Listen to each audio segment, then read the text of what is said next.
పరమ తేజోవంతుడు, బ్రహ్మజ్ఞానము కలిగినటువంటి వాడు, మహర్షి. అటువంటి ఉత్తముడైనటువంటి దధీచి మహర్షి యొక్క శరీరములో ప్రధానమైనటువంటి ఎముకల రూపాన్ని పొంది ఉన్నాయి కాబట్టి అవి మళ్ళీ ఆయుధ రూపాన్ని పొందుతాయి. ఇప్పుడు బయటికి వచ్చి మరింత శక్తివంతములవుతాయి. అంటే లోకము యొక్క రక్షణ కొరకు తన శరీరాన్నే విడిచిపెట్టడానికి సిద్ధపడినటువంటి దధీచి మహర్షి యొక్క వృత్తాంతాన్ని రోమశ మహర్షి చెప్తున్నారు. ఇది వింటున్నప్పుడు ధర్మరాజు గారి యొక్క హృదయంలో ఏది బాగా ఉంచుకోగలగాలి?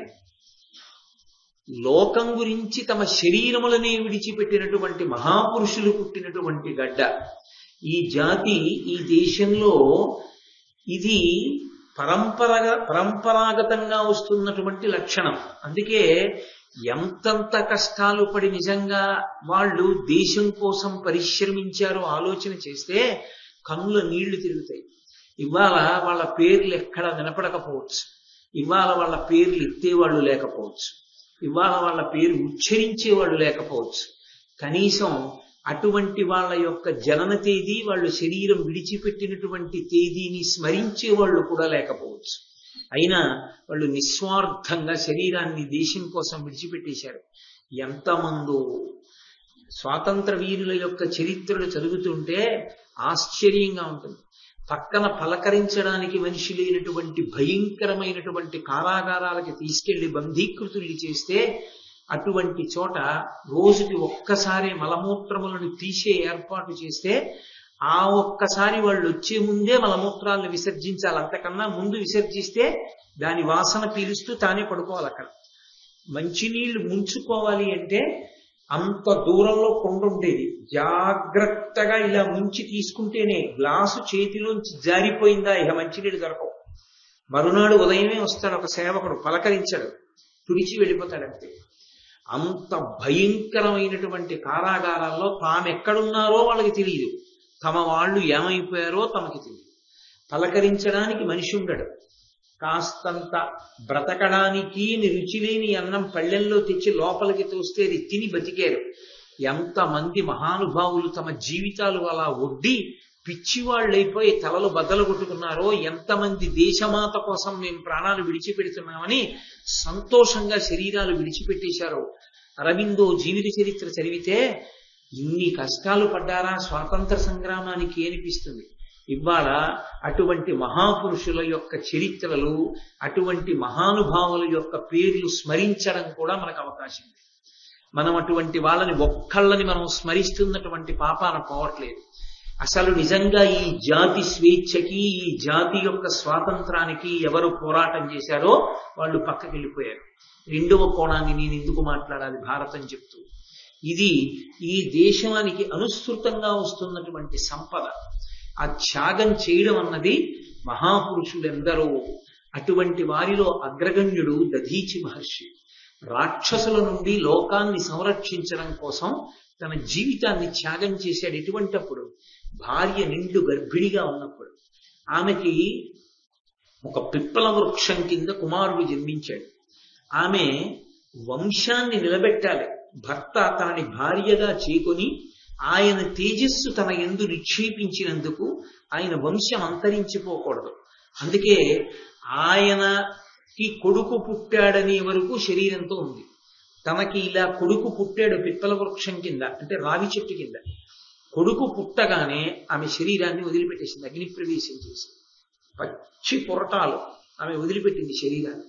వదిలిపెడితే అక్కడ ఉన్నటువంటి రావి చెట్లు చూసి మహానుభావుడు రా, అంతటి త్యాగమూర్తి, త్యాగే నైకే అమృతత్వమానసు అని ఇవాళకి మనం పరివ్రాజకుల్ని చూస్తే మంత్రం చెప్తాం. అటువంటిది అంతటి మహానుభావుడు, అటువంటి మహాత్యాగమూర్తి దధీచి భార్య.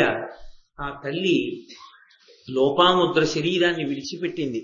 అందుకని తప్పకుండా ఈ పిల్లవాడిని కాపాడాలని ఆ రావి చెట్లన్నీ కూడా తమ యొక్క దివ్యమైన గాలి విసురుతూ చంద్రుణ్ణి ప్రార్థించి ఈ పిల్లవాడిని బ్రతికించమని. చంద్రుడు సుధాకిరణుడు కనుక అమృతధారల్ని కురిపించాడు. ఆ అమృతధారలు తాగి బతికాడు ఆ పిల్లవాడు. ఆ పిల్లవాడే పిప్పలాదు. అందుకే పిప్పల వృక్షం కింద బ్రతికాడు కాబట్టి ఆ పిల్లవానికి పిప్పలాద మహర్షి అని పేరు వచ్చింది. అంతటి మహాత్యాగమూర్తి దధీచి అంటే. అయితే ఈ క్రమాన్ని నేను కొంతవరకు, అంతా చెప్పానని కాదు, కొంతవరకు అవసరమైనంత మేర ఇతర పురాణముల నుండి కలపడం జరిగింది. ఆ వైభవం ఏమిటో, ధర్మరాజు గారి మనస్సు ఎంత ఆర్ద్రత పొంది ఉంటుందో. త్యాగం అంటే ఇలా ఉంటుందా? ఈ రాక్షసులకి దేవతలకి సంగ్రామం బయట ఎలా జరుగుతుంటుందో లోపల కూడా అలాగే జరుగుతూ ఉంటుంది ఎప్పుడు. ఇందులో దేవతలకు గెలిస్తే అభ్యున్నతి పథం వైపుకు పెడతాడు, రాక్షసులు గెలిస్తే పాడైపోతాడు. కాబట్టి బాహ్యంలో దేవతలకి రాక్షసులకి ఎప్పుడు సంగ్రామం జరిగినా ఆ దేవతలు వారి ఆర్తి తీర్చుకోవడానికి, రాక్షస సంహారం ఎలా జరగాలన్న విషయాన్ని ఆలోచించడానికి వాళ్ళు బ్రహ్మగారిని ఆశ్రయిస్తూ ఉంటారు. ఎందుకంటే పితామహుడు అయిన, ఈ లోకాలను సృజించినటువంటి వాడు, పెద్దవాడు కాబట్టి ఆయనకి భూత భవిష్యత్ వర్తమాన కాలములను దర్శనము చేయగలిగిన వాడని ఆయన వద్దకు వెడుతూ ఉంటారు. అలాగే వాళ్ళందరూ బ్రహ్మగారి దగ్గరికి వెళ్ళారు. బ్రహ్మగారు అన్నారు, సరస్వతీ నదీ తీరంలో దధీచి అనబడేటటువంటి మహర్షి తపస్సు చేసుకుంటున్నారు. మీరు ఆయన దగ్గరకు వెళ్ళి ఆయన అస్థికలు తీసుకోండి. తీసుకుని ఆయన అస్థికలతో ఆయుధాలను తయారు చేయించండి. ఆ ఆయుధాలతో మీరు రాక్షసుల్ని నిర్జించగలుగుతారు అన్నారు. ఆ మాట ధర్మ విరుద్ధం కాదా? దధీచి మహర్షి యొక్క అస్థికల చేత మీరు ఆయుధాలు నిర్మాణం చేయించుకోండి అని విష్ణువు చెప్పడం ఎంతవరకు ముదావహం? కథాపరంగా వింటే బాగుంటుందేమో కానీ అది అసలు అంత యోగ్యమైన విషయంగా మనకి కనపడుతుందా? దేవతలు వెళ్ళి అటువంటి సబ్రాహ్మణుణ్ణి, అటువంటి మహర్షి యొక్క ఎముకలు కావాలంటే ఆయన ఏమవ్వాలి? శరీరం విడిచిపెట్టాలి. ఆయన శరీరం విడిచిపెట్టేస్తే కదూ ఆ ఎముకలు దొరికేది. ఆ ఎముకలతో కదూ ఆయుధాలు నిర్మాణం చెయ్యాలి. మరి మహర్షిని ప్రాణాలు విడిచిపెట్టమని అడగచ్చా అసలు? అంటే ఆయన యొక్క భార్య పేరు కూడా సువర్చ, లోపాముద్ర అని పిలుస్తారు. ఆవిడికి 2 పేర్లు, సువర్చ, సువర్చనే లోపాముద్ర అంటారు. అగస్త్య మహర్షి భార్య పేరు లోపాముద్ర ఎలాగో దధీచి మహర్షి యొక్క భార్య పేరు కూడా లోపాముద్ర. ఆయన ఎంతటి మహాత్యాగి, లోకరక్షణమునందు ఎంతటి పూనిక కలిగిన వాడంటే అసలు యథార్థమునకు, అంటే మహాభారతం ఆరణ్య పర్వమునందరి ప్రస్తావించబడిన విషయం కాకపోయినప్పటికీ నేను అనుషంగికంగా ప్రస్తావన చేస్తున్నాను. ఆయన ఒకానొకప్పుడు మంచి తపస్సులో ఉండగా దేవతలందరూ ఆయన్ని ఆశ్రయించారు. ఎందుకు ఆశ్రయించారు అంటే రాక్షసుల యొక్క ఉద్ధతి పెరిగిపోయి దేవతల దగ్గర ఉండేటటువంటి శస్త్రములు తమని బాధ పెడుతున్నాయని వాటిని బలవంతంగా లాక్కునే ప్రయత్నం చేశారు. అస్త్రము వేరు, శస్త్రము వేరు. అస్త్రము అంటే చేతిలో ఏం ఉండక్కర్లేదు, కత్తో గొడ్డలో గదో లేకపోతే ధనస్సో బాణమో ఏమీ ఉండక్కర్లేదు. అస్త్రము మంత్రస్వరూపము, అది అభిమంత్రింపబడుతుంది. ఒక గడ్డి పరకను తీసుకుని చేత్తో పట్టుకుని దాని మీద బ్రహ్మాస్త్రాన్ని అభిమంత్రించి విడిచిపెట్టచ్చు. అప్పుడు అది బ్రహ్మాస్త్రంగా ప్రయాణం చేస్తుంది. అందుకే అస్త్రమునకు చేతిలో ఏమీ ఉండక్కర్లేదు, అది మంత్రస్వరూపం. అందుకే ప్రయోగ ఉపసంహారములను మాత్రమే ఉపదేశం చేస్తారు. ఆ ఉపదేశం చేస్తే ఆ ఉపదేశం పొందినటువంటి వాడు ఆ మంత్రములను ఆమ్నాయం చేసి ఎప్పుడు అవసరమో అప్పుడు ఆ అస్త్రాన్ని దేని మీదకి అభిమంత్రిస్తాడో అదే అస్త్రంగా మారిపోతుంది, ఆ శక్తిని పొందేస్తుంది. అది గడ్డి పరక కావచ్చు. శ్రీరామాయణంలో రామచంద్రమూర్తి ఒక గడ్డి పరకని తీసి దాని మీద బ్రహ్మాస్త్రాన్ని అభిమంత్రించారు.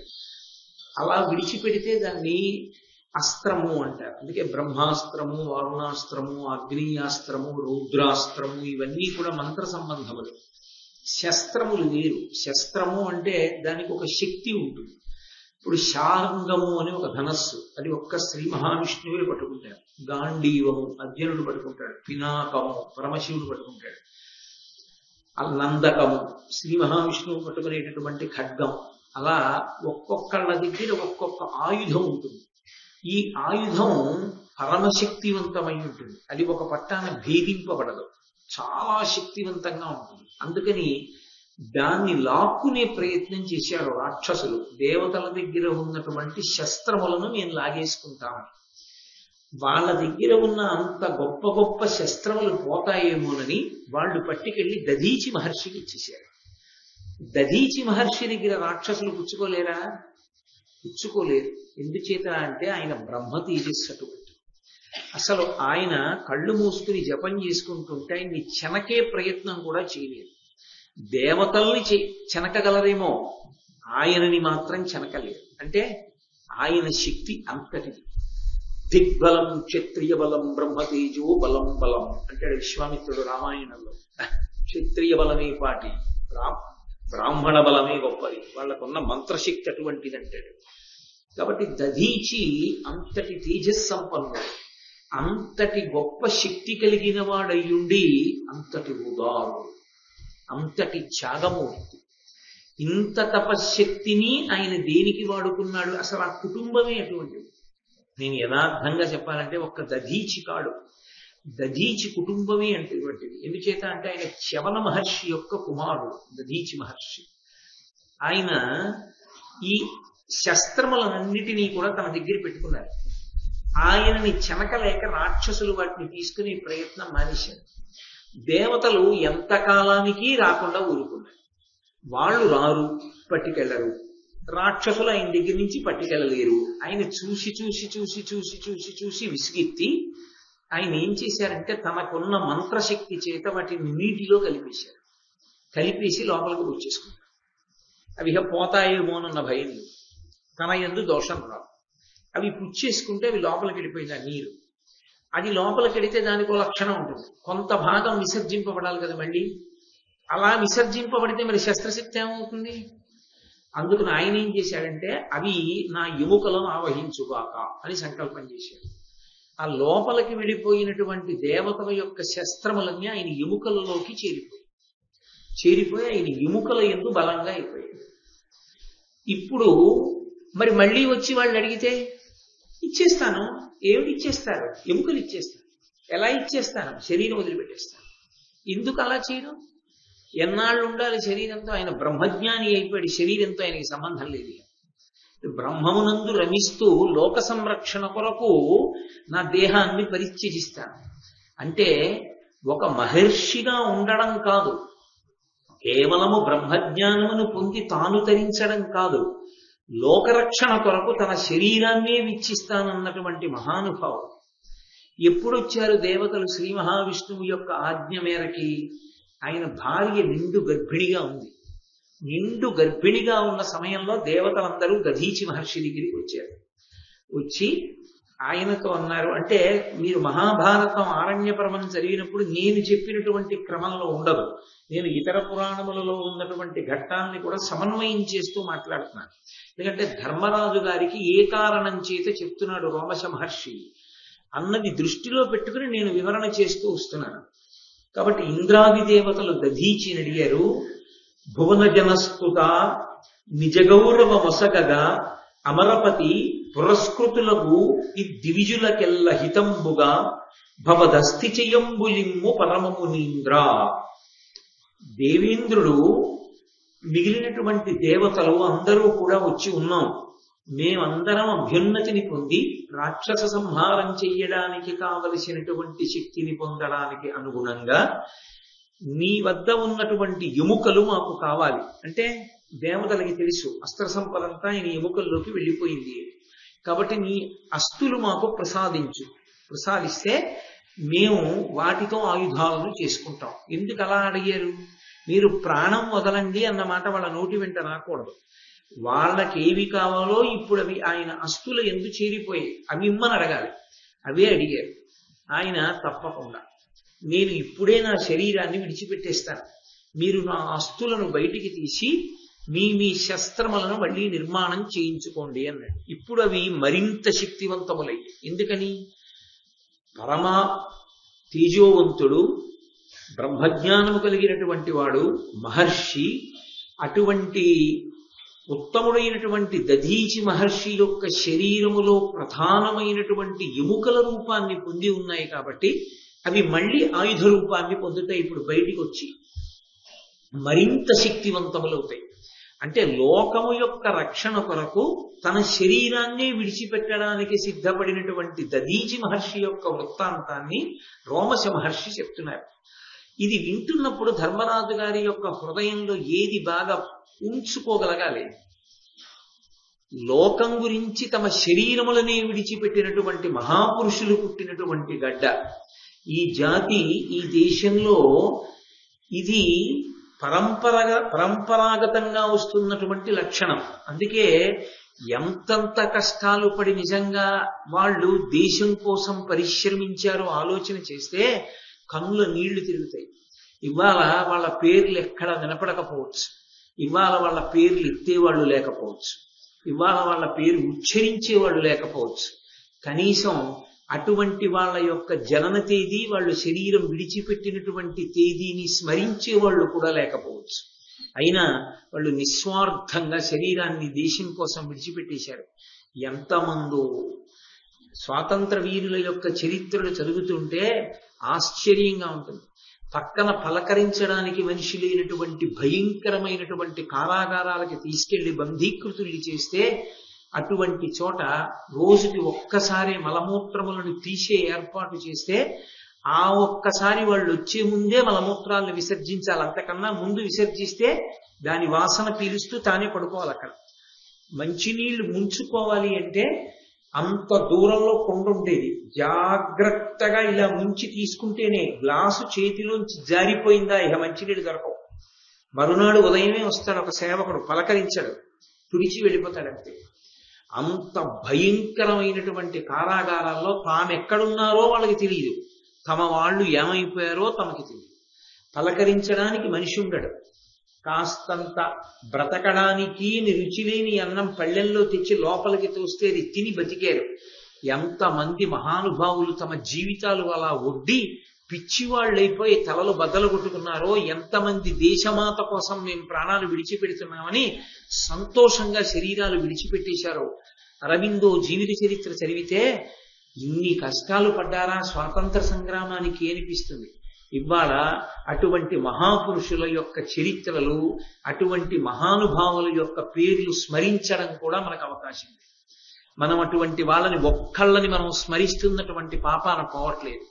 అసలు నిజంగా ఈ జాతి స్వేచ్ఛకి, ఈ జాతి యొక్క స్వాతంత్రానికి ఎవరు పోరాటం చేశారో వాళ్ళు పక్కకి వెళ్ళిపోయారు. రెండవ కోణాన్ని నేను ఎందుకు మాట్లాడాలి భారతం చెప్తూ, ఇది ఈ దేశానికి అనుసృతంగా వస్తున్నటువంటి సంపద. ఆ త్యాగం చేయడం అన్నది మహాపురుషులెందరో. అటువంటి వారిలో అగ్రగణ్యుడు దధీచి మహర్షి. రాక్షసుల నుండి లోకాన్ని సంరక్షించడం కోసం తన జీవితాన్ని త్యాగం చేశాడు. ఎటువంటప్పుడు? భార్య నిండు గర్భిణిగా ఉన్నప్పుడు. ఆమెకి ఒక పిప్పల వృక్షం కింద కుమారుడు జన్మించాడు. ఆమె వంశాన్ని నిలబెట్టాలి. భర్త తనని భార్యగా చేకొని ఆయన తేజస్సు తన యందు నిక్షేపించినందుకు ఆయన వంశం అంతరించిపోకూడదు. అందుకే ఆయనకి కొడుకు పుట్టాడనే వరకు శరీరంతో ఉంది. తనకి ఇలా కొడుకు పుట్టాడు పిప్పల వృక్షం కింద, అంటే రావి చెట్టు కింద. కొడుకు పుట్టగానే ఆమె శరీరాన్ని వదిలిపెట్టేసింది, అగ్ని ప్రవేశం చేసి. పచ్చి పొరటాలు ఆమె వదిలిపెట్టింది శరీరాన్ని. వదిలిపెడితే అక్కడ ఉన్నటువంటి రావి చెట్లు చూసి మహానుభావుడు అంతటి త్యాగమూర్తి, త్యాగే నైకే అమృతత్వమానసు అని ఇవాళకి మనం పరివ్రాజకుల్ని చూస్తే మంత్రం చెప్తాం. అటువంటిది అంతటి మహానుభావుడు, అటువంటి మహాత్యాగమూర్తి దధీచి భార్య, ఆ తల్లి లోపాముద్ర శరీరాన్ని విడిచిపెట్టింది. అందుకని తప్పకుండా ఈ పిల్లవాడిని కాపాడాలని ఆ రావి చెట్లన్నీ కూడా తమ యొక్క దివ్యమైన గాలి విసురుతూ చంద్రుణ్ణి ప్రార్థించి ఈ పిల్లవాడిని బ్రతికించమని.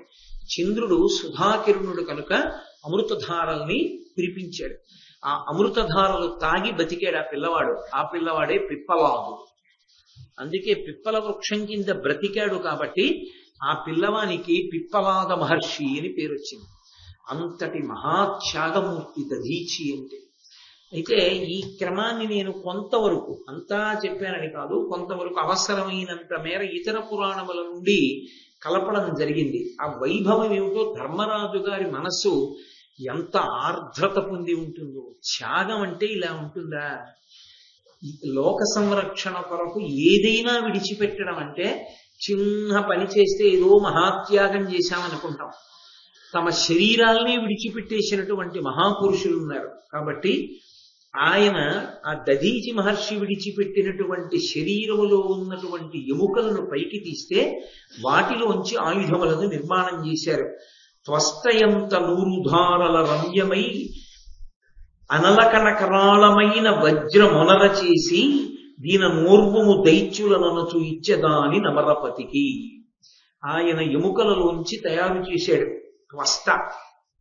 ఆయన 100 ధారల చేత అంటే అనేకమైనటువంటి అంచులు కలిగినటువంటిది రమ్యమై నిప్పురవ్వలని తొలికిసలాడుతూ వాటిని కురిపిస్తూ నిప్పురవ్వలు కురిపిస్తూ శత్రువుల్ని సంహారం చెయ్యగలిగినటువంటి వజ్రాయుధాన్ని తయారు చేసి ఇంద్రుడికి ఇచ్చాడు ఆ దధీచి యొక్క ఎముకల చేత. అలాగే అనుపమ దివ్య శస్త్రధరులైన అమర్చుల కాహవంబులో మొనయక కాలకేయులు సముద్రము చొచ్చి దివంబులెల్లన వనది అడంగియుండి బలవంతులు వెల్వడి రత్రులెల్ల భోజనులకు బాధసేయుచు భృశంబుగ నుండిని క్రూరచిత్తులై. ఈ వృత్రాసురుడు సంహరింపబడిన కాలకేయులు అనబడేటటువంటి రాక్షసులు, వాళ్ళ తండ్రి మరీచి మహర్షి. అదో విచిత్రం. మహర్షులకు కూడా అటువంటి సంతానం లభించింది. వాళ్ళు శాపగ్రస్తులై కాలకేయులయ్యారు. మరీచి మహర్షి ఊర్ణనాభి వాళ్ళిద్దరి పుత్రులే ఒకానొక సందర్భంలో ఆ కంసుడు మొదలైనటువంటి వాళ్ళగా కూడా ఆ కంసుని యొక్క కుమారులుగా వచ్చి శరీరాన్ని విడిచిపెట్టడం కూడా జరిగింది. కాబట్టి ఆ మరీచి మహర్షి యొక్క కుమారులైనటువంటి వాళ్ళు ఈ కాలకేయులు రాక్షసులు. వాళ్ళ తల్లి పేరు కాలక.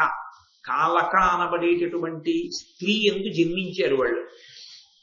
అటువంటి కాలకేయులు దేవతలని బాధ పెట్టేటటువంటి వాళ్ళై లోకానికి అంతటికీ ఇబ్బంది కల్పించారు. వాళ్ళు ఎంత ఇబ్బంది కల్పించారంటే వాళ్ళు ఒక సిద్ధాంతాన్ని నమ్మారు. ఏం నమ్మారంటే వాళ్ళు అన్నారు, విద్య, తపస్సు, ధార్మికమైన నడవడి, ఈ 3 కలిగిన వాళ్ళు ఎవరుంటారో వాళ్ళ వలన ఈ భువనములు నిలబడుతూ ఉంటాయి. అది కారణం. మహాభారతాన్ని చదువుకున్నప్పుడు అర్థం చేసుకోవలసిన పరమ రహస్యం అది. ఈ ప్రపంచం ఇంకా నిలబడుతోంది, భూమి నిలబడుతోంది అంటే ఎవరి కారణంగా నిలబడుతోంది అంటే భూమికి బరువు అయిపోయారు ప్రజలంటారు. అమ్మకి ప్రజలు బరువు అయిపోవడం ఏంటి? అమ్మకి ప్రజలు బరువు ఎవరు? భూదేవికి. భూదేవికి బరువు ఎప్పుడైపోతారంటే పాపం ఎక్కువైపోతే ఆవిడికి బరువు అయిపోతుంది. పాపం అంటే భగవంతుడు ఎలా బ్రతకమని చెప్పాడో అలా బ్రతకకుండా భోగీచ్ఛతో ఈశ్వరుడు చెప్పిన మాటని తిరస్కరించి బ్రతుకుతున్న వాళ్ళ సంఖ్య ఎక్కువైపోతే భూమికి భారంగా అనిపిస్తుంది. అప్పుడు ఆమె శ్రీ మహావిష్ణువుతో మొరపెట్టుకుంటుంది. ఆ మొరపెట్టుకునేటప్పుడు కూడా ఒక గమ్మత్తు ఉంటుంది. ఆమె భూదేవిగా ప్రార్థించదు. భూదేవిగా ప్రార్థన చేసిందనుకోండి, వింటాడు, వినకపోతాడు.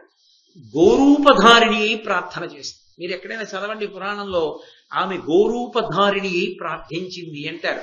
గోవు యొక్క రూపాన్ని ధరించి ప్రార్థిస్తుంది. ఎందుకో తెలుసా?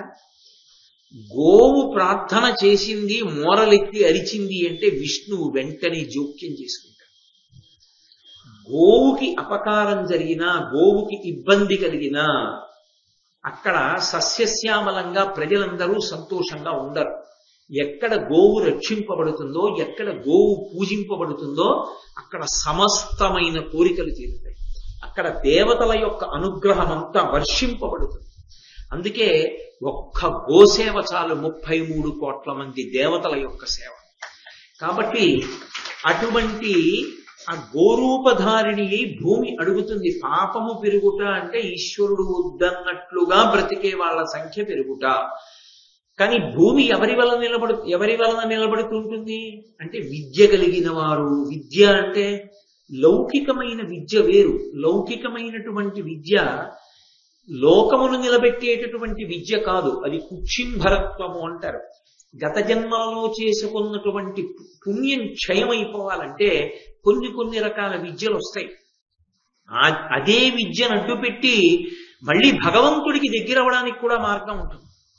చూడండి, కొంతమంది అధికారులు ఉంటారు, వాళ్ళ పేరు పక్కన 3 అక్షరాలు ఉంటాయి. కానీ వాళ్ళ దగ్గర విశేషాధికారములు సంప్రాప్తమై ఉంటాయి. అటువంటి విశేషాధికారములున్న కారణం చేత వాళ్ళు విశేషమైన భోగాన్ని కూడా అనుభవిస్తారు. భోగం అంటే వాళ్లకున్నంత అధికారము, వాళ్ళ సంతకానికి ఉన్నంత విలువ ఇక జిల్లాలో ఎవరికి ఉండదు. అంత పెద్ద అధికారాన్ని పొంది ఉంటారు. అదే అధికారాన్ని నాకు పరమేశ్వరుడిచ్చిన అధికారమని ప్రసాద బుద్ధితో వినియోగించి భగవంతుడికి దగ్గరైపోయిన వాళ్ళు ఉంటారు. ఈ అధికారం నాది అనే అహంకారంతో ఈశ్వరుడికి దూరమై పాపం మూట కట్టుకునే వాళ్ళు ఉంటారు. అందుకే అది రెండంచుల ప్రమాదం ఉన్న కత్తి. అన్ని వేళలా తరించడానికి యోగ్యము అని చెప్పడానికి అవకాశం ఏమి ఉండదు. కానీ అసలు నిజమైన విద్య ఒకటి ఉంటుంది. అందుకే శారద, శృంగేరిలో మీరు శారదని చూడండి, పుస్తకాలు కుడి చేత్తో పట్టుకోదు ఆవిడ, ఎడం చేత్తో పట్టుకుంటుంది. ఎప్పుడైనా మీరు ఒక దేవతామూర్తి దర్శనానికి వెళ్ళినప్పుడు ఆయన కుడి చేతి వైపు ఏమున్నాయి, ఎడం చేతి వైపు ఏమున్నాయి చూడాలి.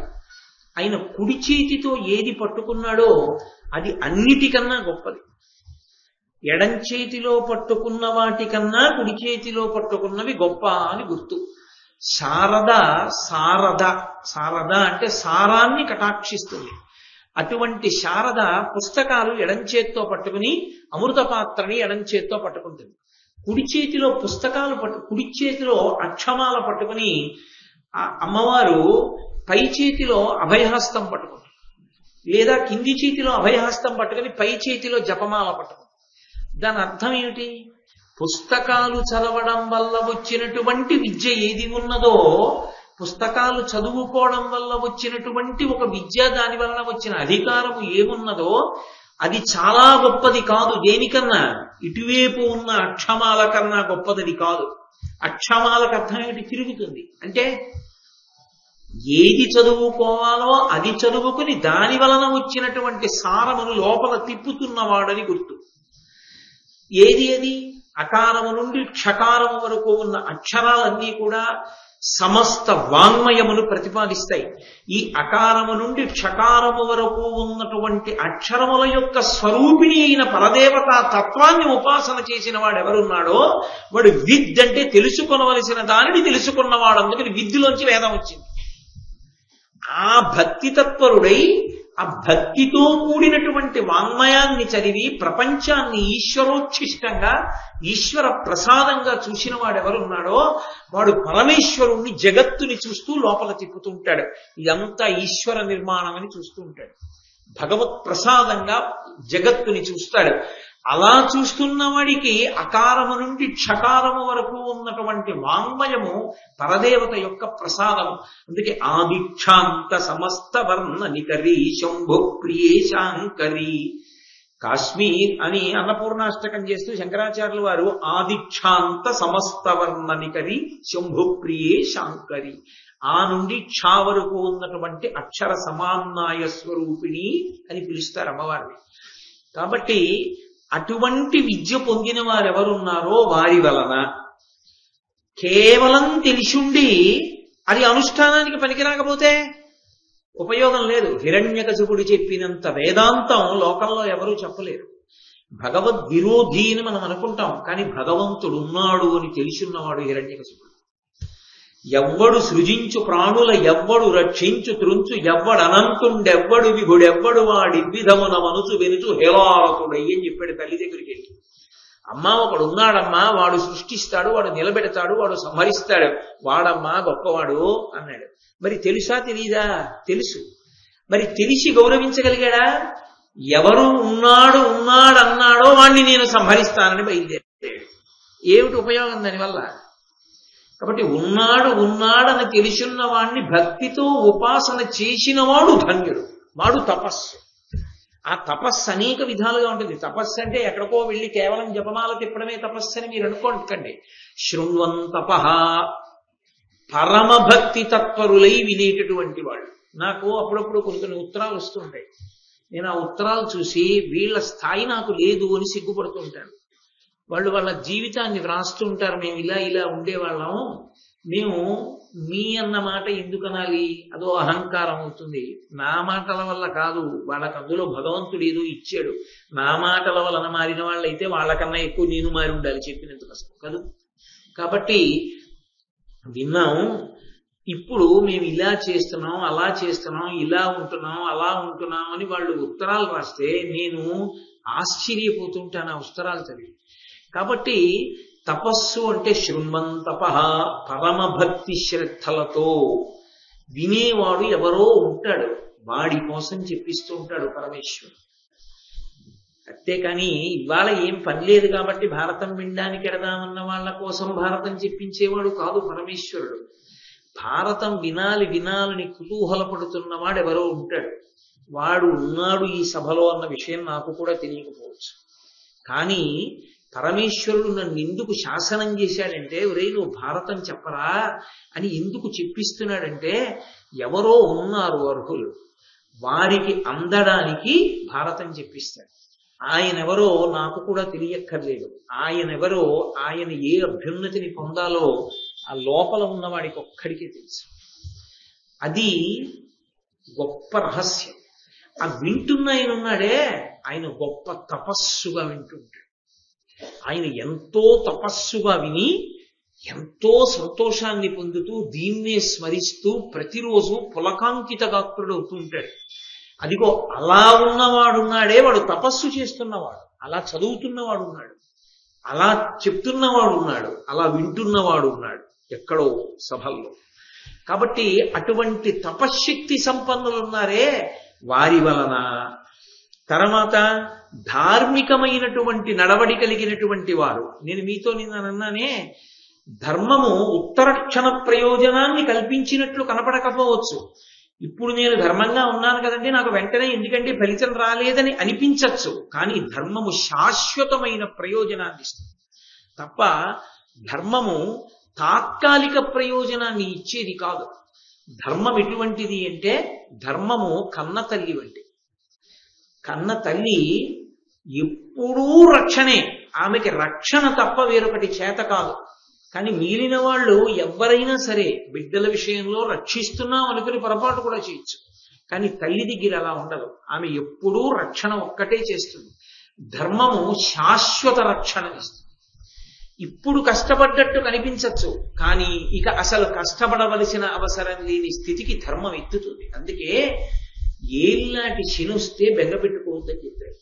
ఏళ్ళనాటి శని ఇచ్చేటటువంటి మహద్భాగ్యం ఏమిటో తెలుసా? గొప్ప ఓర్పులు ఇస్తుంది. భగవంతుడి పాదములు పట్టుకున్న వాడికి శనీశ్వరుడు మహానుభావుడై, శనీశ్వరుడు వాడు, ఈశ్వరత్వం లేదు గ్రహానికి, శనీశ్వరుడు శనైహి శనైహి చరహ, మెల్లగా మెల్లగా నడుస్తాడు. ఆయన ఎక్కువ కాలం ఉంటాడు. అందుకే ఆయన గొప్ప ఓర్పునిస్తాడు, కష్టాల్ని తట్టుకోగలిగినటువంటి అనుభవాన్ని ఇస్తాడు ఆయన. అందుకే అలా ఎవరు ధర్మమునందు ఊంచుకుని నిలబడ్డారో అటువంటి వాళ్ళ వల్ల ఈ భువనములు నిలబడుతున్నాయి. కాబట్టి ఈ భువనములు నాశనం అయిపోవాలంటే వాళ్ళని చంపేస్తే చాలు. కాబట్టి వాళ్ళని వెతకండ్రా ఎక్కడున్నారో అన్నారు. ఎక్కడుంటారు వాళ్ళు మాకేం అక్కర్లేదని వెళ్ళి అరణ్యాల్లో కూర్చుంటారు. తమ రక్షణ కూడా వాళ్ళు తమ చూసుకోరు. అది విష్ణువు యొక్క తత్వంలో ఉన్న గొప్పతనం. విష్ణు తత్వము యొక్క గొప్పతనం ఏంటంటే, వాడు రాక్షసుడని విష్ణువుకి తెలియక కాదు. అలా తెలియకపోతే ఆయన విష్ణువే కాడు. ఆయనకి తెలుసు వాడు రాక్షసుడు, వాడు తప్పు చేస్తున్నాడని తెలుసు. కానీ ఆయన చంపడం. ఆయన చంపడం అంటే ఏంటంటే, ఆయన ఏం కత్తెట్టుకు రావక్కర్లేదు, ఆయన లోపల నుంచి బయటికి వెళ్ళిపోతే చాలు వాడు పడిపోతాడు. కానీ ఆయన చంపడం. అందుకే ధూర్తులైన వాళ్ళు ఎన్ని ప్రసంగాలైనా చేయగలుగుతున్నారు భగవంతుడికి వ్యతిరేకంగా. కానీ అలా చంపడాయన. ఆయన బాగా ఓరుస్తాడు. ఓర్చి కొంతమంది జోలికి వెళ్లే వరకు ఊరుకుంటాడు. ఆయనే చెప్పాడు భాగవతంలో, ప్రహ్లాదోపాఖ్యానంలో ఆయన చెప్పాడు, శుద్ధ సాధులందు, సురలందు, శృతులందు పరమ భాగవతోత్తములైనటువంటి వారి జోలికి వెళ్ళిన నాడు వాళ్ళు సంహరింపబడేటట్టుగా ఆయన వెంటనే విష్ణువు యొక్క జోక్యం జరిగేటట్టుగా వస్తుంది పరిస్థితి. ఆయన జోక్యం చేసుకున్న తర్వాత ఇక వాళ్ళు ఉంటారు. అందుకే పెడబుద్ధి బాగా పెరిగిపోయిందని గుర్తు ఏమిటంటే, పరమ భాగవతోత్తములైన వారి జోలికి ఎడతారు ఆఖరణ. అదే వినాశకాలమునందు పుట్టే విపరీత బుద్ధి. ఏం చేసినా చేయకపోయినా పర్వాలేదు కానీ పరమ భాగవతోత్తములైన వారి జోలికి మాత్రం ఎన్నడూ వెళ్ళకూడదు. అది పరమ సాహసం. కాబట్టి మనం వాళ్ళనందరినీ కూడా ఇబ్బంది పెడదామన్నారు. బయలుదేరారు. వశిష్ఠ మహర్షి యొక్క ఆశ్రమంలోకి వెళ్లి 197 మందిని చంపేశారు. వేదం చదువుకుంటున్నారు, హోమం చేసుకుంటున్నారు, ధార్మికమైన నడవడి ఉన్నవాళ్ళు 197 మందిని చంపారు. శవనుని ఆశ్రమంలోకి వెళ్లి 100 మందిని చంపేశారు. భరద్వాజుడి ఆశ్రమంలోకి వెళ్లి 20 మందిని చంపేశారు. ఇలా ఎందరో జ్ఞానులను, ఎందరో తపశ్శాలులను వాళ్ళు ప్రతిరోజు కూడా సంహారం చేస్తున్నారు. చూసి దేవతలు వైకుంఠానికి వెళ్ళారు. ఇది మీరు ఎప్పుడైనా ఈ క్రమాన్ని చూడడం కాదు, ఈ క్రమం ఎక్కడైనా అన్వయం, ఎప్పుడైనా ఇదే అన్వయం. వీళ్ళ ఆటలు ఎంతకాలం సాగుతాయంటే విష్ణు జోక్యం జరిగే వరకు. విష్ణు జోక్యం ఎప్పుడు జరుగుతుంది? పరమ భాగవతోత్తముడు ఎవరి జోలుకో వెళ్ళి చెనకుతారు, అక్కడ ఆయన జోక్యం చేసుకుంటాడు. ఇప్పుడు దేవతలందరూ వైకుంఠానికి వెళ్ళి అన్నారు, ఈశ్వర మీరు ఈ ప్రపంచాన్నంతటినీ సృజించారు, మీరే సృష్టించారు. సృష్టించినప్పుడు మీరు జరాయుజములను, స్వేదజములను, ఉద్భుజములను, ప్రాణులను 4 రకములుగా సృష్టించారు. ఇందులో మీరు ఏ రకంగా ప్రాణిని పుట్టిస్తారు అన్నది మీ యొక్క నిర్ణయం ప్రకారంగా జరుగుతోంది. అది అలాగే పుడుతుంది తప్ప ఇంకొకలా ప్రాణి పుట్టడానికి వీల్లేదు. జరాయుజములు అని ఉన్నాయనుకోండి, అవన్నీ కూడా మావితో పుట్టాలి, అంటే పైన మాంసపు తొడుగుతో పుట్టాలి. అలాగే పుట్టాలని నిర్ణయం అయితే అది అలా కాకుండా ఇంకోలా పుట్టదు, అప్పుడు సృష్టికి విరుద్ధం. అది ఒక ఉదాహరణ చెప్పాలి అంటే, ఒక ఆవుకి దూడ పుడుతుంది, పుట్టినప్పుడు మావితో పుడుతుంది. ఒళ్ళంతా మాంసం దానికి పొర అంటుకుని ఉంటుంది, నెత్తురు ఉండి పుడుతుంది. ఆవే నాలుకతో నాకి శుద్ధి చేసేస్తుంది. జరాయుజములై ప్రాణులు పుట్టాలి అని పరమేశ్వరుడు నిర్ణయం చేసిన ప్రాణులన్నీ అలాగే పుడతాయి తప్ప ఇంకొకలా పుట్టడం కుదరదు. ఆయన దేశానికి సార్వభౌముడండి, ఆయనకి కొడుకు పుట్టినా అలాగే పుట్టాలండి, అంతే అంతే. అది ఈశ్వర శాసనం, అలాగే పుట్టాలి, మావితోనే పుట్టాలి, ఇంకొకలా పుట్టడం కుదరదు. అలా పుట్టేట్టు చేసిన వాడెవరు? నేను ఇంతటి మహానుభావుణ్ణి కదండి, నా కొడుకు ఇంకోలా పుట్టాలంటే అందరిలా పుట్టడానికి వీలు లేదంటే అలా పుట్టడం కుదరదాయా అన్నారంతే. ఎందుకని అంటే విష్ణు శాసనం, అది ఆయన యొక్క లెక్క. అలా పుట్టేట్టు చేసి రక్షించేవాడివి నువ్వే, అండజమునందు పెట్టి పుట్టించి రక్షించేవాడివి నువ్వే. అది విచిత్రం. ఆయన ఏం చేశాడంటే కొన్ని ప్రాణులను అండజముగా మీరు వృద్ధి చేయండి అని శాసించాడు. ఎందుకని? వాటి యొక్క శరీర నిర్మాణాన్ని ఆయన దృష్టిలో పెట్టుకున్నాడు. ఓ చిన్న పక్షి, అదొక పక్షిని ఎలాగా ప్రసవిస్తుంది?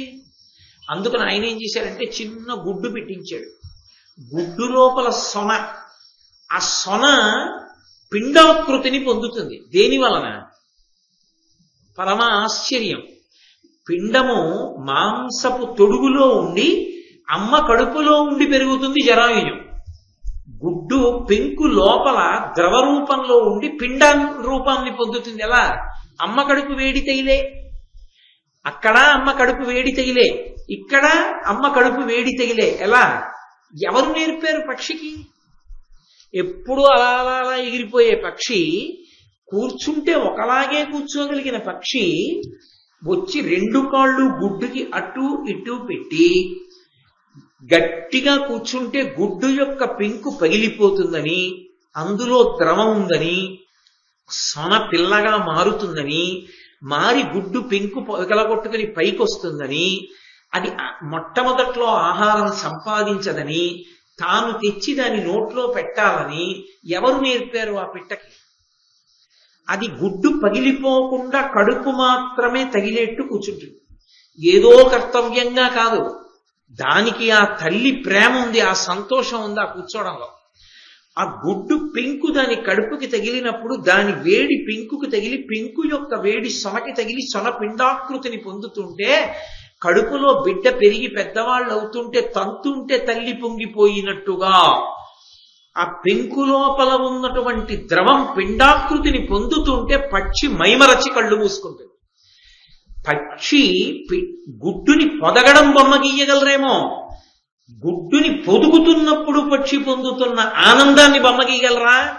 గీయలేరు. అది ఒక్క విష్ణువు యొక్క శాసనం, ఆయనకే తెలుసు. అది ఆయన చిద్విలాసం అంటే. ఈశ్వర మీరు పెట్టిన ప్రజ్ఞ, లేకపోతే దానికి ఎలా తెలుసు? ఏదైనా కనపడితే ముక్కుతో కొడుతుంది, తన గుడ్డుని మాత్రం కొట్టదు. అంత ఉద్దికగా పొదుగుతుంది, అంత జాగ్రత్తగా అక్కడ పడేసిన దూది, ఇక్కడ పడేసిన బట్ట ముక్క తీసుకొచ్చి గుడ్లో వేసి అందులో ఏ పుల్ల ముక్క గుచ్చుకోకుండా గుడ్డును పెట్టి పొదుగుతూ ఆ పెద్దదైనటువంటి గుడ్డుని బద్దలు కొట్టుకుని చిన్న పిల్ల పైకొచ్చి రెక్కలు రానిది నోరొక్కటి విప్పితే ఎక్కడికో వెళ్ళి తీసుకొచ్చి ఆ ముక్కుతోటి దాని నోట్లో గుచ్చుకోకుండా ఎర్రగా మాంసంతో చిన్న నాలుకతో అది ఇలా విప్పి మూసే లోపల తన నోట్లో ఉన్న ఆహారపు కణికని దాని నోట్లో పెట్టి అది మింగే లోపల మళ్ళీ వెళ్ళి ఇంకొకటి తెచ్చి ఇంకో పిల్లకి పెట్టుకుంటుంది. పెట్టిన పిల్లకే పెట్టడం కాదు, ఏ పిల్లకి పెట్టిందో దాన్ని వదిలి రెండో పిల్లకి పెట్టుకుంటుంది, మూడో పిల్లకి పెట్టుకుంటుంది. పక్షికి ఆకలి ఎక్కువ, తను తింటూ పిల్లలకి పెట్టుకుంటూ పిల్లల్ని పోషించి పిల్లలకి రెక్కలొచ్చి ఎగిరిపోతే వెళ్ళిపోయారని బెంగ పెట్టుకోకుండా తన జీవనం తాను చేసుకుంటుంది. ఈశ్వర ఎక్కడ నుంచి పెట్టారు ఇదంతా? ఏమి అద్భుతం అసలు ఈ సృష్టి! ఈ జ్ఞానం మేము వెళ్ళి పక్షులకి బోధ చేశామా? మనం ఏమైనా ట్రైనింగ్ క్లాస్ పెట్టామా? ఎలా వస్తోంది ప్రతి పక్షికి? మహానుభావుడు బసవపురాణంలో పాల్కురికి సోమనాథుడు అంటాడు, ఎక్కడ ఒక మొగ్గ విచ్చుకుంటే పువ్వు, మనం విప్పితే పసరిక కంపు. అదే మల్లె మొగ్గ తనంత తాను విచ్చుకుంటే సువాసన. ఆమె కన్య, ఏమీ తెలియనిది. పసిపిల్లవాడికి అక్క మల విసర్జన చేస్తే వాడి 2 కాళ్ళు పైకెత్తి పట్టుకుని వాడి అవయవాన్ని తుడుస్తుంటే, అబ్బా అక్క అలా ఎలా తుడుస్తావే అన్న చెల్లి తనకి పిల్లలు పుడితే, ఏమే మరి నన్ను ఆ రోజుల్లో అనేదానికంటే ఏదో అన్నాను కానీ వీడు నా బంగారు తండ్రి అంటుంది. మరి ఒక కన్యలో మాతృప్రేమ ఎలా దాగింది అంటే ఆయన అన్నాడు, మొగ్గలో పువ్వు దాగి ఉన్నట్టు సువాసన దాగి ఉన్నట్టు అన్నాడు. కన్యలోనే తల్లి దాగి ఉంది, అది ఈశ్వర శాసనమైనప్పుడు పరిమళిస్తుంది. కాబట్టి ఈశ్వర జరాయుజములను, అండజములను, స్వేదజములను సృజించారు మీరు. అదో అద్భుతం. అసలు పురుష ప్రాణి లేదు, స్త్రీ ప్రాణి లేదు, రెండిటి మధ్య సమాగమం లేదు. చెమట పడితే చెమటలోంచి పుట్టిందంటే పేలు చెమటలోంచి పుట్టేస్తాయి, చచ్చిపోతాయి. స్వేదజాన్ని చెమటలోంచి పుట్టిన ప్రాణి ఎక్కడ పుట్టిందో అక్కడే ఆహారం తిని పెరిగి పెద్దదైపోతుందంటే అక్కడే వెతుక్కుని ఆ తల లోపలే, తాను ఏ తలలో పుట్టిందో ఆ తల లోపలే ఆ చర్మం అడుగున రక్తం ప్రవహిస్తోందని, ఆ రక్తం రుచిగా ఉంటుందని రుచి మరిగి ఇంత చిన్న పేరు కొరికి మరీ నెత్తుర్ని లాగేసి పెరిగి పెద్దదై దట్టంగా ఉన్నటువంటి అరణ్యంలో సింహం చిరతపులి పరిగెత్తినట్టు ఆ వెంట్రుకల మధ్యలో పరిగెత్తుకుంటూ అది వెళ్ళిపోయి బతికేస్తూ ఉంటుంది. ఆఖరికి దువ్వెన్నకో దొరికి చచ్చిపోతుంది, తర్వాత విషయం. కాబట్టి స్వేదజములను సృష్టించి అసలు ఏమద్భుతమే ఆ పేను. అది ఇంతదా, దానికో ఇంత బుర్రలో మెదడికి తెలుసా నా బుర్రలో నెత్తురుందని? అది తాగిందా? ఇన్ని వెంట్రుకల మధ్యలో పరిగెడుతోందా? అది నేను దువ్వెన్న కనిపెట్టాను కాబట్టి, కానీ ఆ కనిపెట్టినా అది 2 పళ్ళ మధ్యలో దూరి తప్పుకుంటుంటుందా మళ్ళీ? అప్పుడు మళ్ళీ అమ్మ మొట్టికాయ కొట్టి కూర్చోబెట్టి ఇలా ఇలా ఇలా ఇలా వెతికి తీయాలా? అమ్మా పిల్ల అని చూసి కోతి పిల్ల నేర్చుకున్నాయా? ఏం ఆశ్చర్యం పరమేశ్వర! అసలు ఏమిటి నిర్మాణం? ఓ భగవన్, ఇటువంటి సృష్టికర్త మీరు, ఇటువంటి వ్యూహం మీది. కాబట్టి స్వేదజములను సృష్టించారు, ఉద్భుజములు. అంతకన్నా అద్భుతం. ఎక్కడో ఒక గింజ వచ్చి భూమిలో పడిపోయింది, పడినట్టు మాకు తెలియదు. దాని మీద నీళ్లు పడితే భూమిని చీల్చుకుని మెల్లిగా భూమిలోంచి వివరము పైకొచ్చి అందులోంచి ఒక అంకురం ఇలా వచ్చి 2 బద్దలు వచ్చి అది విచ్చుకుని చిగురుటాకు పుట్టి మెల్లిగా పెరిగి పెద్దదవడమా? అసలు ఎవరు పెట్టిన రూపకల్పన ఇదంతా? ఏమిటి అద్భుతం ఈశ్వర! ఎన్ని ప్రాణులు ఇలా జరాయుజములుగా, అండజములుగా, స్వేదజములుగా, ఉద్భుజములుగా ప్రాణులను సృజించి పెంచి పెద్ద చేసి లయం చేస్తున్నారా? ఓ హే భగవన్, మీరు చేసినటువంటి ఈ సృష్టిని, ఈ సృష్టిలోని సారాన్ని తెలుసుకోవడానికి సత్వగుణావలంబకులై వేదాన్ని చదువుకుని ఎవరికీ అపకారం చేయకుండా పరమ భాగవతోత్తములై పవిత్ర జీవనాన్ని గడుపుతున్నటువంటి సాధు పురుషుల జోలికొచ్చి కాలకేయాది రాక్షసులు ఎంతో ఇబ్బంది పెడుతున్నారు, ఎందరినో సంహారం చేస్తున్నారు. దీనికి ఇక మార్గం లేదా? ఎందుకని? వాళ్ళు నేను చంపుదామంటే సముద్రం అడుగుకి వెళ్ళిపోతున్నారు. రాత్రి చీకటి పడిపోయిన తర్వాత సముద్రం అడుగు నుంచి పైకి వస్తున్నారు. పైకి వచ్చి అందరినీ చంపేస్తున్నారు. తెల్లవారేటప్పటికి అడుగుకి వెళ్ళిపోతున్నారు. సముద్రం అడుగునున్న వాళ్ళు మాకు ఎలా కనిపిస్తారు? కనిపించరు. కాబట్టి దీనికి పరిష్కారం ఏమిటి? మీరే చెప్పాలని అడిగారు విష్ణువుని. ఆయన అన్నారు వెంటనే, కాలకల్పులు ఉగ్రతేజులు కాలకేజుల భూరి రత్నాలయస్తుల వీర్యవంతుల అర్ణవంబ సమస్త సత్వాళి తోపక వట్టివన్ విషయంబు బగున్ వధింపగా పోలతుండు విధంబునన్ పరిపూర్ణ వార్ధి జలోన్నతిన్. వాళ్ళు కాలకల్పుల నుగ్రతేజుల కాలకేయుల భూరి రత్నాలయస్థుల వీర్యవంతుల అర్ణవంబు సమస్త సత్వాళి తోపక వట్టివన్ విషయంబగున్ వధింపగా పోలతుండు విధంబునన్ పరిపూర్ణ వార్ధి జలోన్నతి. వాళ్ళు యముడితో సమానమైనటువంటి ఉగ్రతేజస్సున్న వాళ్ళ కాలకేయులు. వాళ్ళంత తేలిగ్గా సంహరింపబడరు. వాళ్ళు ఎదురుగుండా కనపడితేనే కొట్టగలరు మీరు. వాళ్ళు కనపడరు, సముద్రం అడుగునున్నారు. సముద్రం అడుగున ఉన్నటువంటి వాళ్ళు మీకు కనపడాలి అంటే సముద్రంలో ఉన్న నీటిని తాగేయాలి. ఎవరన్నా నీటిని అంతటినీ తీసేయాలి. నీటిని తీసేస్తే ఎక్కడ పోసేస్తారు? పోసేస్తే సముద్రపు ఒడ్డున ఉన్నటువంటి నగరాలన్నీ నశించిపోతాయి. కాబట్టి సముద్రం నీళ్ళని పైకి పోయకూడదు. కాబట్టి సముద్రంలో ఉన్న నీటినంతటినీ తాగేవాడోడు దొరకాలి. ఆ నీళ్ళన్నీ గుటుక్కును గుచ్చేసుకునేవాడు ఉంటే, పైగా మీరు తోడడం మొదలు పెడితే వీళ్ళు తోడుతున్నారని తెలుసుకుని వాళ్ళు పారిపోతారు. కాబట్టి తోడడం మీరు వెంటనే ఒక రాత్రిలో అయిపోతుందా, ఒక పగల్లో అయిపోతుందా? సముద్రంలో నీళ్ళు అవదు. కాబట్టి అక్కడికి వెళ్ళి సముద్రంలో ఉన్న నీళ్లనన్నింటినీ కూడా చటుక్కున ఓ గ్లాసులో ఉన్న నీళ్లు గడగడా తాగినట్టు తాగేసేవాడోడు ఉండాలి. అంతటి మహాసమర్థుడు ఈ భూమండలమునందెవరో తెలుసా? ఒక్క అగస్త్య మహర్షే. కాబట్టి వరుణజలంబుల మిత్రావరుణతనూజుండు వీర్యవంతుండై చెచ్చర ద్రావనోపు ఇందర నరుగుడు ప్రార్థింపుడం మహాత్మునగస్త్యున్. అది విష్ణువు యొక్క మాట అంటే అలా ఉంటుంది. వరుణజలంబుల మిత్రావరుణతనూజుండు. వరుణజలంబుల సముద్రంలో ఉండేటటువంటి జలరాశినంతటినీ త్రాగగలిగిన వాడు ఎవరంటే మిత్రావరుణులకు జన్మించిన వాడు తాగగలడు. అంటే తండ్రి గారి రూపాన్నే కాబట్టి, కొడుకు కాబట్టి పొందేస్తాడు. మిత్రావరుణులు అంటే సూర్యుడు వరుణుడు వాళ్ళిద్దరి యొక్క బిడ్డ అగస్త్యుడు. అదేమిటంటే వాళ్ళిద్దరు పురుషులు కదా అంటే అదో చమత్కారం. మహానుభావుడైనటువంటి వశిష్ఠుడు అగస్త్యుడు కుంభసంభవులు. వాళ్ళిద్దరు ఎలా పుట్టారు అంటే, ఒక సమయం నేను మీతో మనవి చేశా, ఊర్వశి శ్రీ మహావిష్ణువు యొక్క ఊరువులు తొడల్లోంచి పైకొచ్చింది. ఒక రోజున సూర్య భగవానుడు వెళ్ళిపోతున్నాడు.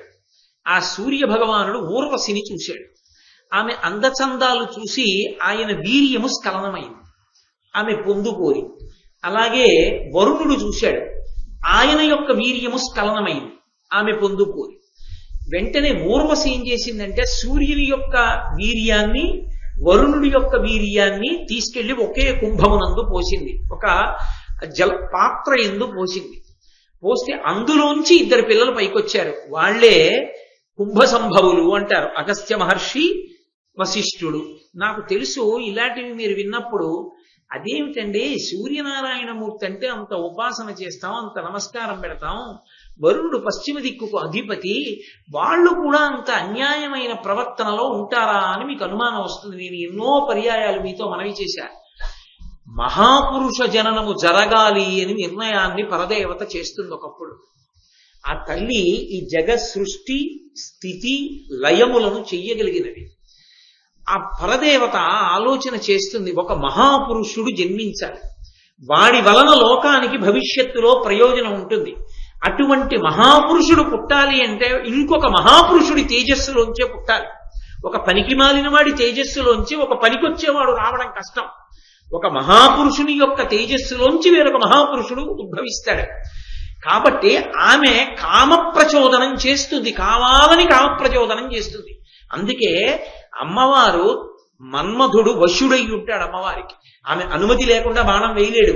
సూర్యుడి మీదకి వరుణుడి మీదకి మన్మథ బాణాలు పడితే కదండి వీర్యస్ఖలనం. ఎందుకు వేయిస్తుందంటే మహాపురుష జననము కొరకు చేయిస్తుంది.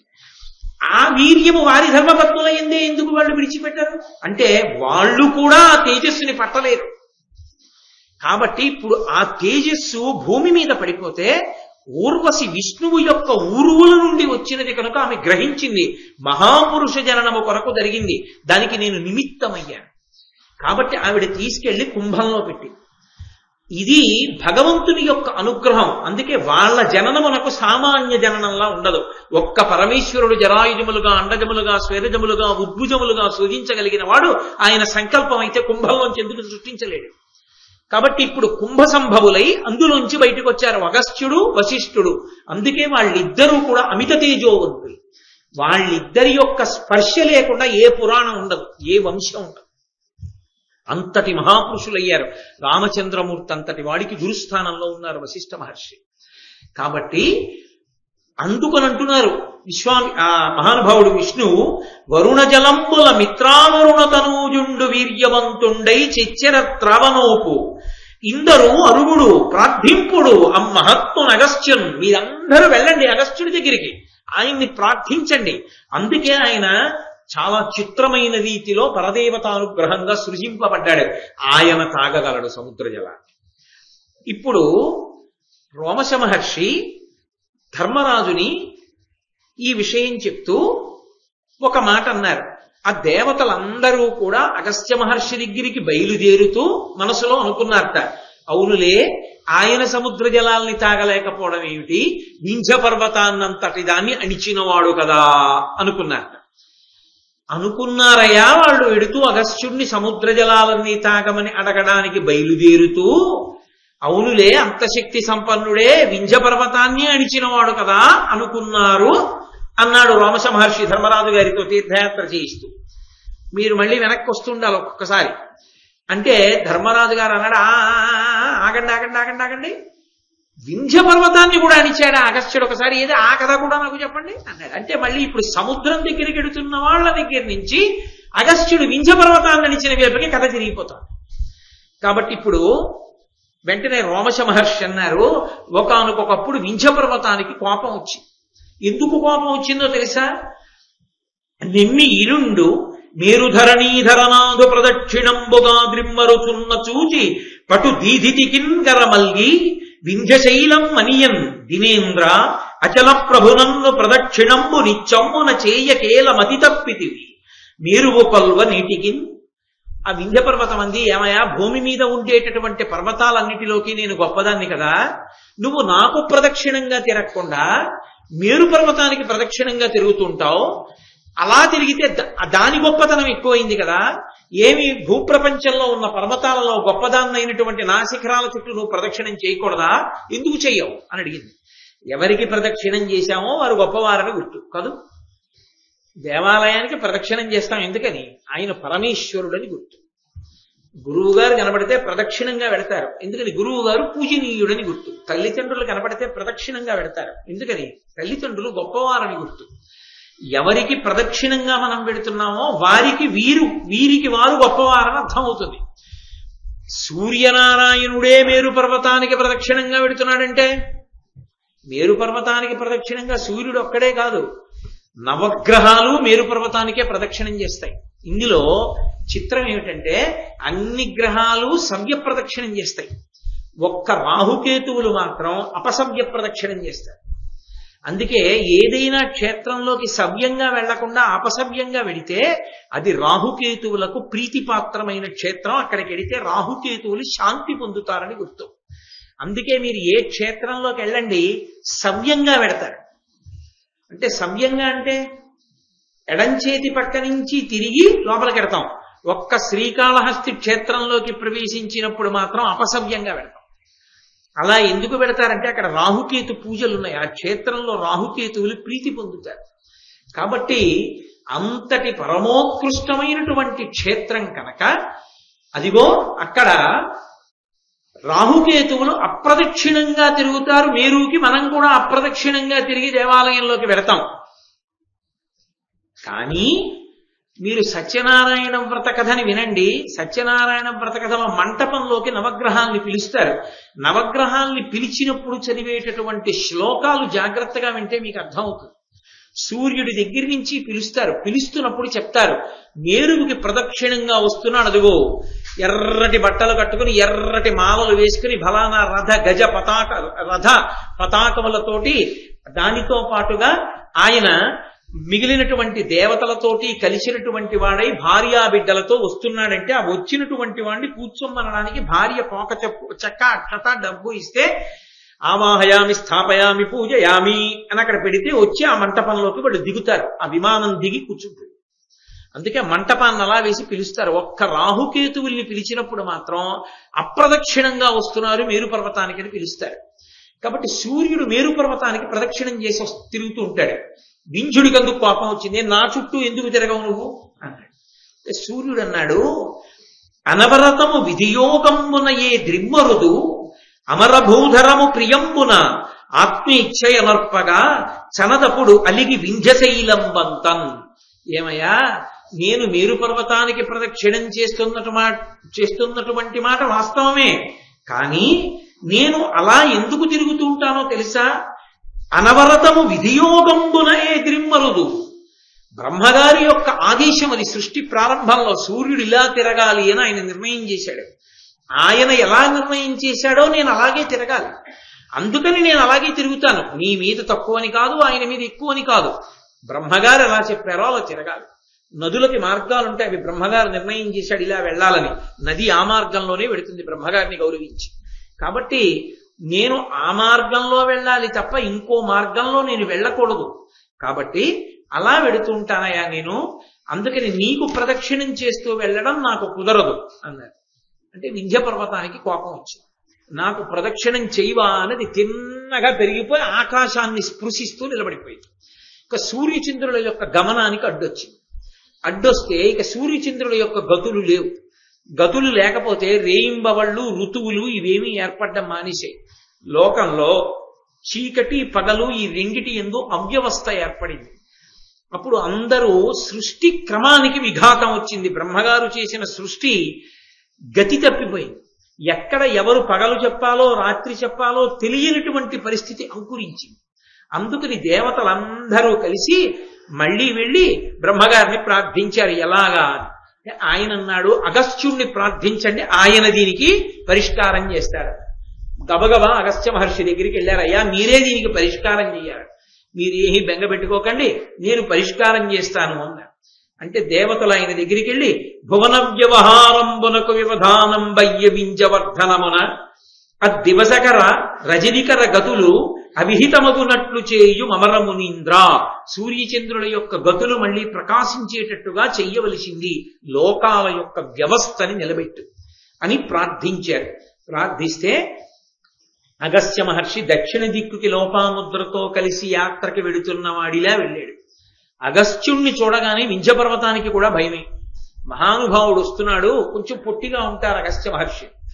ఆయన ఇంత ఎక్కి ఎక్కడ దిగుతారు, తప్పు కదా, నేను తలెత్తి ఆయన ముందు నిలబడకూడదని గబగబా తన శిఖరములను ఉంచి నమస్కరించి ఆయన చాలా సంతోషించి, చనియత దక్షిణ దిశకే నేనొనరగా తెరువిమ్ము నాకు ఉర్వీధర నీ వనవడునట్టుల చేయుదునని పెరుగుట యుడిగి వింధ్యమతి వినయముతో. ఆయన పట్ల వినయంతో ఆ పర్వతం వంగి ఆయన ముందు వినయాన్ని ప్రకటనం చేస్తే అగస్త్య మహర్షి అన్నారు, నేను దక్షిణ దిక్కుకి వెళ్ళి మళ్ళీ వస్తాను, మళ్ళీ నువ్వు పెరిగిపోకు, నేను వచ్చేస్తాను, అలా ఉండు. ఎన్నాళ్ళలో వస్తారు? ఈలోగా అలా ఉంటే వాళ్ళని నేను ఇబ్బంది పెట్టాలి. ఇవి అగస్త్యుడితో మాట్లాడలేదుగా. పెద్దల దగ్గర వినయం అంటే వాళ్ళు చెప్పిన మాట వినడం. కాబట్టి అలాగే వంగి ఉండిపోయాడు వింధ్యుడు. దక్షిణ దిక్కుకి వెళ్ళిపోయిన అగస్త్యుడు తిరిగి రాలేదు, దక్షిణ దిక్కును ఉండిపోయాడు. అందుకే శ్రీకాళహస్తి క్షేత్రం అంత అద్భుతమై మహానుభావుడు ఆ భగీరథుడు గంగానదిని ఎలా తీసుకొచ్చాడో అలా దేవలోకంలో బ్రహ్మగారి యొక్క అనుగ్రహంతో సువర్ణముఖరీ నదిని తీసుకొచ్చాడు. తీసుకొచ్చి శ్రీకాళహస్తి పక్క నుంచి ప్రవహింపచేశాడు అగస్త్య మహర్షి. అంతటి మహానుభావుడు. ద్రవిడ వ్యాకరణాన్నంతటినీ ఆయనే నిర్ణయం చేశాడంటారు. ద్రవిడ దేశం అంతటా కూడా కావేరీ నది ప్రవహించడానికి కారణం ఆయనే. అందుకే అగస్త్య మహర్షి అంటే తమిళ దేశంలో ఒక ప్రత్యేకమైన గౌరవం వాళ్ళందరికీ. మేము తాగుతున్న నీళ్లు ఆయనే తెచ్చాడు. మనకి గౌతముడు గోదావరి ఇచ్చాడని ఎక్కడా గౌతముడికి విగ్రహం పెట్టకపోయినా, ఏం పూజ చేయకపోయినా, కృతజ్ఞులమై గోదావరి నీళ్లు తాగేసినా తమిళ దేశం వాళ్ళు అలా చేయరు. వాళ్ళు అగస్త్యుణ్ణి పరమ గౌరవిస్తారు, కావేరీ నదిని తీసుకొచ్చిన వాడు అని. కాబట్టి ఆయన అలా లోకానికి మళ్ళీ సూర్యచంద్రుల యొక్క గతులను కల్పించినటువంటి వాడు. అంతటి మహానుభావుడయా. కాబట్టి సముద్రాన్ని ఎందుకు పానం చేయలేడు, తాగుతాడు అని దేవతలు అనుకుంటూ వెళ్ళారయ్యా ధర్మరాజా అని రోమశ మహర్షి చెప్తే, ఇప్పుడు చెప్పండి సముద్రపానం ఎలా చేశాడు అన్నాడు. ఇప్పుడు ఈ దేవతలందరూ వెళ్ళి ఆయనతో మొరబెట్టుకున్నారు అగస్త్యుడితో. అమరులు కాలకేయకృతమైన జగద్భయమెల్ల చెప్పి ఉత్తమమునినాథ తత్ప్రతివిధానము చేసి జగంబు కావ చిత్తము కలదేని విభ్రమమద భ్రతరంగ మహార్ణవంబు పానము తగచేసి చేయుము ఘనంబుగ మాకు మనఃప్రమోదమున్. నువ్వు లోకములన్నిటినీ రక్షించాలి అని అనుకుంటే కాలకేయాదులు సముద్రపు అడుగున దాక్కున్నారు కనుక వాళ్ళు మాకు కనపడితే కాని సంహరించలేం గనక భయంకరమైనటువంటి తరంగములతో ఉన్న ఆ సముద్రాన్నంతటినీ నువ్వు పానము చెయ్యవలసింది అని అగస్త్య మహర్షిని అడిగారు. వెంటనే అగస్త్య మహర్షి అందరు చూచుచుండగ మహాబ్ధిజలంబుల త్రావే విష్టపానందకరుండు అగస్త్యుడు అఘనాశుడు అట్లు పయోధి రిక్తమైనంది మీ కూర్మ కర్కటక నక్ర భుజంగ చయంబుతో భయంబందుచు కాలకేయులు బయల్పడితో చిరి దాని లోపలం. ఆయన రెండైతే సముద్రాన్ని తాగేస్తానని గబగబా సముద్రం దగ్గరికి వెళ్ళాడు. ఎవరు వస్తారులే అనుకున్నారు, వాళ్ళు లోపల ఉన్నారు. అసలు ఊహిస్తారేడు సముద్రాన్ని తాగేవాడు వాడు వస్తాడని. ఆయన చటుక్కన వెళ్ళి ఆచమనం చేశాడంటారు. ఆయన చేయలేదు. ఎందుకంటే ఆచమించాలి అంటే 3 మాటలు పుచ్చుకోవాలి. సముద్రం అంతా కలిపి అగస్త్య మహర్షి యొక్క ఇలా పుక్కిట పడితే ఒక్క మాటే సరిపోయింది, లోపలికి పుచ్చేసుకున్నాడు. ఆయన మంత్రశక్తి అటువంటి. నర్మదా నది వరదలనన్నిటినీ తన కమండలంలోకి పట్టారు శంకరాచార్యులు వారు. ఎలా పడతారు? అదే వెనక్కి తీసుకొచ్చే పద్ధతి ఉంటుంది. ముందుకు ఎలా విస్తరిస్తారో విస్తరించిన దాన్ని వెనక్కి కూడా తీస్తారు. మనకి చూడండి బీటింగ్ రిట్రీట్ అంటారు, మళ్ళీ వెనక్కి వెళ్ళిపోవడం. రిపబ్లిక్ డే నాడు ప్రొసెషన్ వెళ్తుంది, మర్నాడు బీటింగ్ రిట్రీట్ వెనక్కి వెళ్తుంది. అలా ముందుకు విస్తరించినటువంటిది ఈశ్వర శాసనం, దాన్ని వెనక్కి తేగలగడం యోగ బలం. తంతు అంటారు, ముందుకెడుతుంది. దూదిని పట్టుకుని ఇలా ఇలా ఇలా ఇలా ఇలా ఇలా సాగదీస్తారు. మా చిన్నతనంలో ఒత్తులు చేయడానికి కచ్చికిని ఇలా ముట్టుకుంటూ ఆవు పాలలో తడుపుకుంటూ ఇలా ఇలా ఇలా ఇలా పత్తి పట్టుకుని ఇలా లాగుతుండేవారు ఆవు పాలలో చేపెడుతూ. అది పెద్ద పొడుగ్గా వస్తున్నప్పుడు దాన్ని పేటలు వేసి తుంపి ఒత్తులు చేసి దీపం పెట్టుకోవడానికి సిద్ధం చేసేవారు. అలా తంతు అంటారు. ఆ దూదిలోంచి తంతువుగా తీగ పెడుతుంది. ఇప్పుడు తీగని మళ్ళీ తీసుకెళ్లి దూదిగా చేయగలవా? చెయ్యగలరు, యోగశక్తి ఉంది. అలా వరదలు రావడం ఈశ్వర శాసనం. వరదలన్నింటినీ ఒక్క కమండలంలోకి పట్టేయగలగడం యోగశక్తి. అది ఆ శక్తి ఉన్నవాడు చేస్తాడు. నీకు లేదు కాబట్టి అలా ఎలా చేస్తారని అడగకూడదు. మీరు ఎలా కోస్తారండి గుండెని అడగకూడదు. డాక్టర్ గారికి వచ్చు కాబట్టి కోస్తాడు. కాబట్టి నువ్వు కొన్ని చూడలేదు కాబట్టి నీ బతుకులో వాడెవడో అలా చేయడం చెప్పడానికి నువ్వు సరిపో. నువ్వు చూడలేకపోయావు, నీ దరిద్రం, అంతే, దురదృష్టం తప్ప. నేను చూడలేదు కాబట్టి వాడెవడో చేయలేడండి అనడం మాత్రం చాలా సాహసం. ఆ మాట అనకూడదు. రాష్ట్రపతిని ఎన్నుకోవడం నువ్వు చూసావా? రాష్ట్రపతిని గౌరవిస్తున్నావా లేదా? పేపర్లో చదువుకుని రాష్ట్రపతిని గౌరవిస్తున్నావే. ఎన్నిక చూడకపోయినా ఒక మహాపురుషుడు అలా చేస్తాడని పుస్తకంలో ఉంటే చదివి నమ్మకడానికి నీకేమిటి అభ్యంతరం? మరి అక్కడ నీకు నమ్మకం ఉందా, ఇక్కడ నమ్మకం లేదా? అంటే ఓ చోట నమ్మకం ఉండి ఓ చోట నమ్మకం లేనివాడి వీధులెక్కి ప్రసంగం చేసేవాడివే. ఎలా నీ గురించి నేను విశ్వాసంలోకి తీసుకోవడం? కాబట్టి అది ధూర్తతనం, అలా మాట్లాడకూడదు, తప్పది. కాబట్టి సముద్రాన్నంతటినీ కూడా ఆయన ఒక్కసారి పానం చేసేసాడు. పానం చేసేస్తే సముద్రం లోపల ఉండేటటువంటి ప్రాణులన్నీ కూడా చేపల దగ్గర నుంచి, ఎండ్రకాయల దగ్గర నుంచి, మొసళ్ల దగ్గర నుంచి, పాముల దగ్గర నుంచి అన్ని ఒక్కసారి కనబడ్డాయి. మొత్తం నీళ్లు తాగేశాడు కదా. కనబడినప్పుడు కాలకేయులు అనుకున్నారు రాత్రి కదా మనం వెళ్ళాలని పడుకునేవాడు. నీరు తీసేయగానే వాళ్ళు కనబడ్డారు. కనబడగానే దేవతలందరూ ఆయుధాలు పట్టుకుని సిద్ధంగా ఉన్నారు కదా, అదిగోరా అన్నారు, వేసేశారు ఆయుధాలు.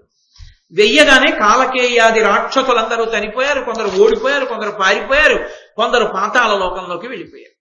వెళ్ళిపోయిన తరువాత ఇప్పుడేమైందంటే అక్కడ ఉన్నటువంటి నీళ్లన్నింటినీ అగస్త్య మహర్షి పుచ్చేసుకుని చూస్తున్నారు. కాసేపు యుద్ధం అయింది.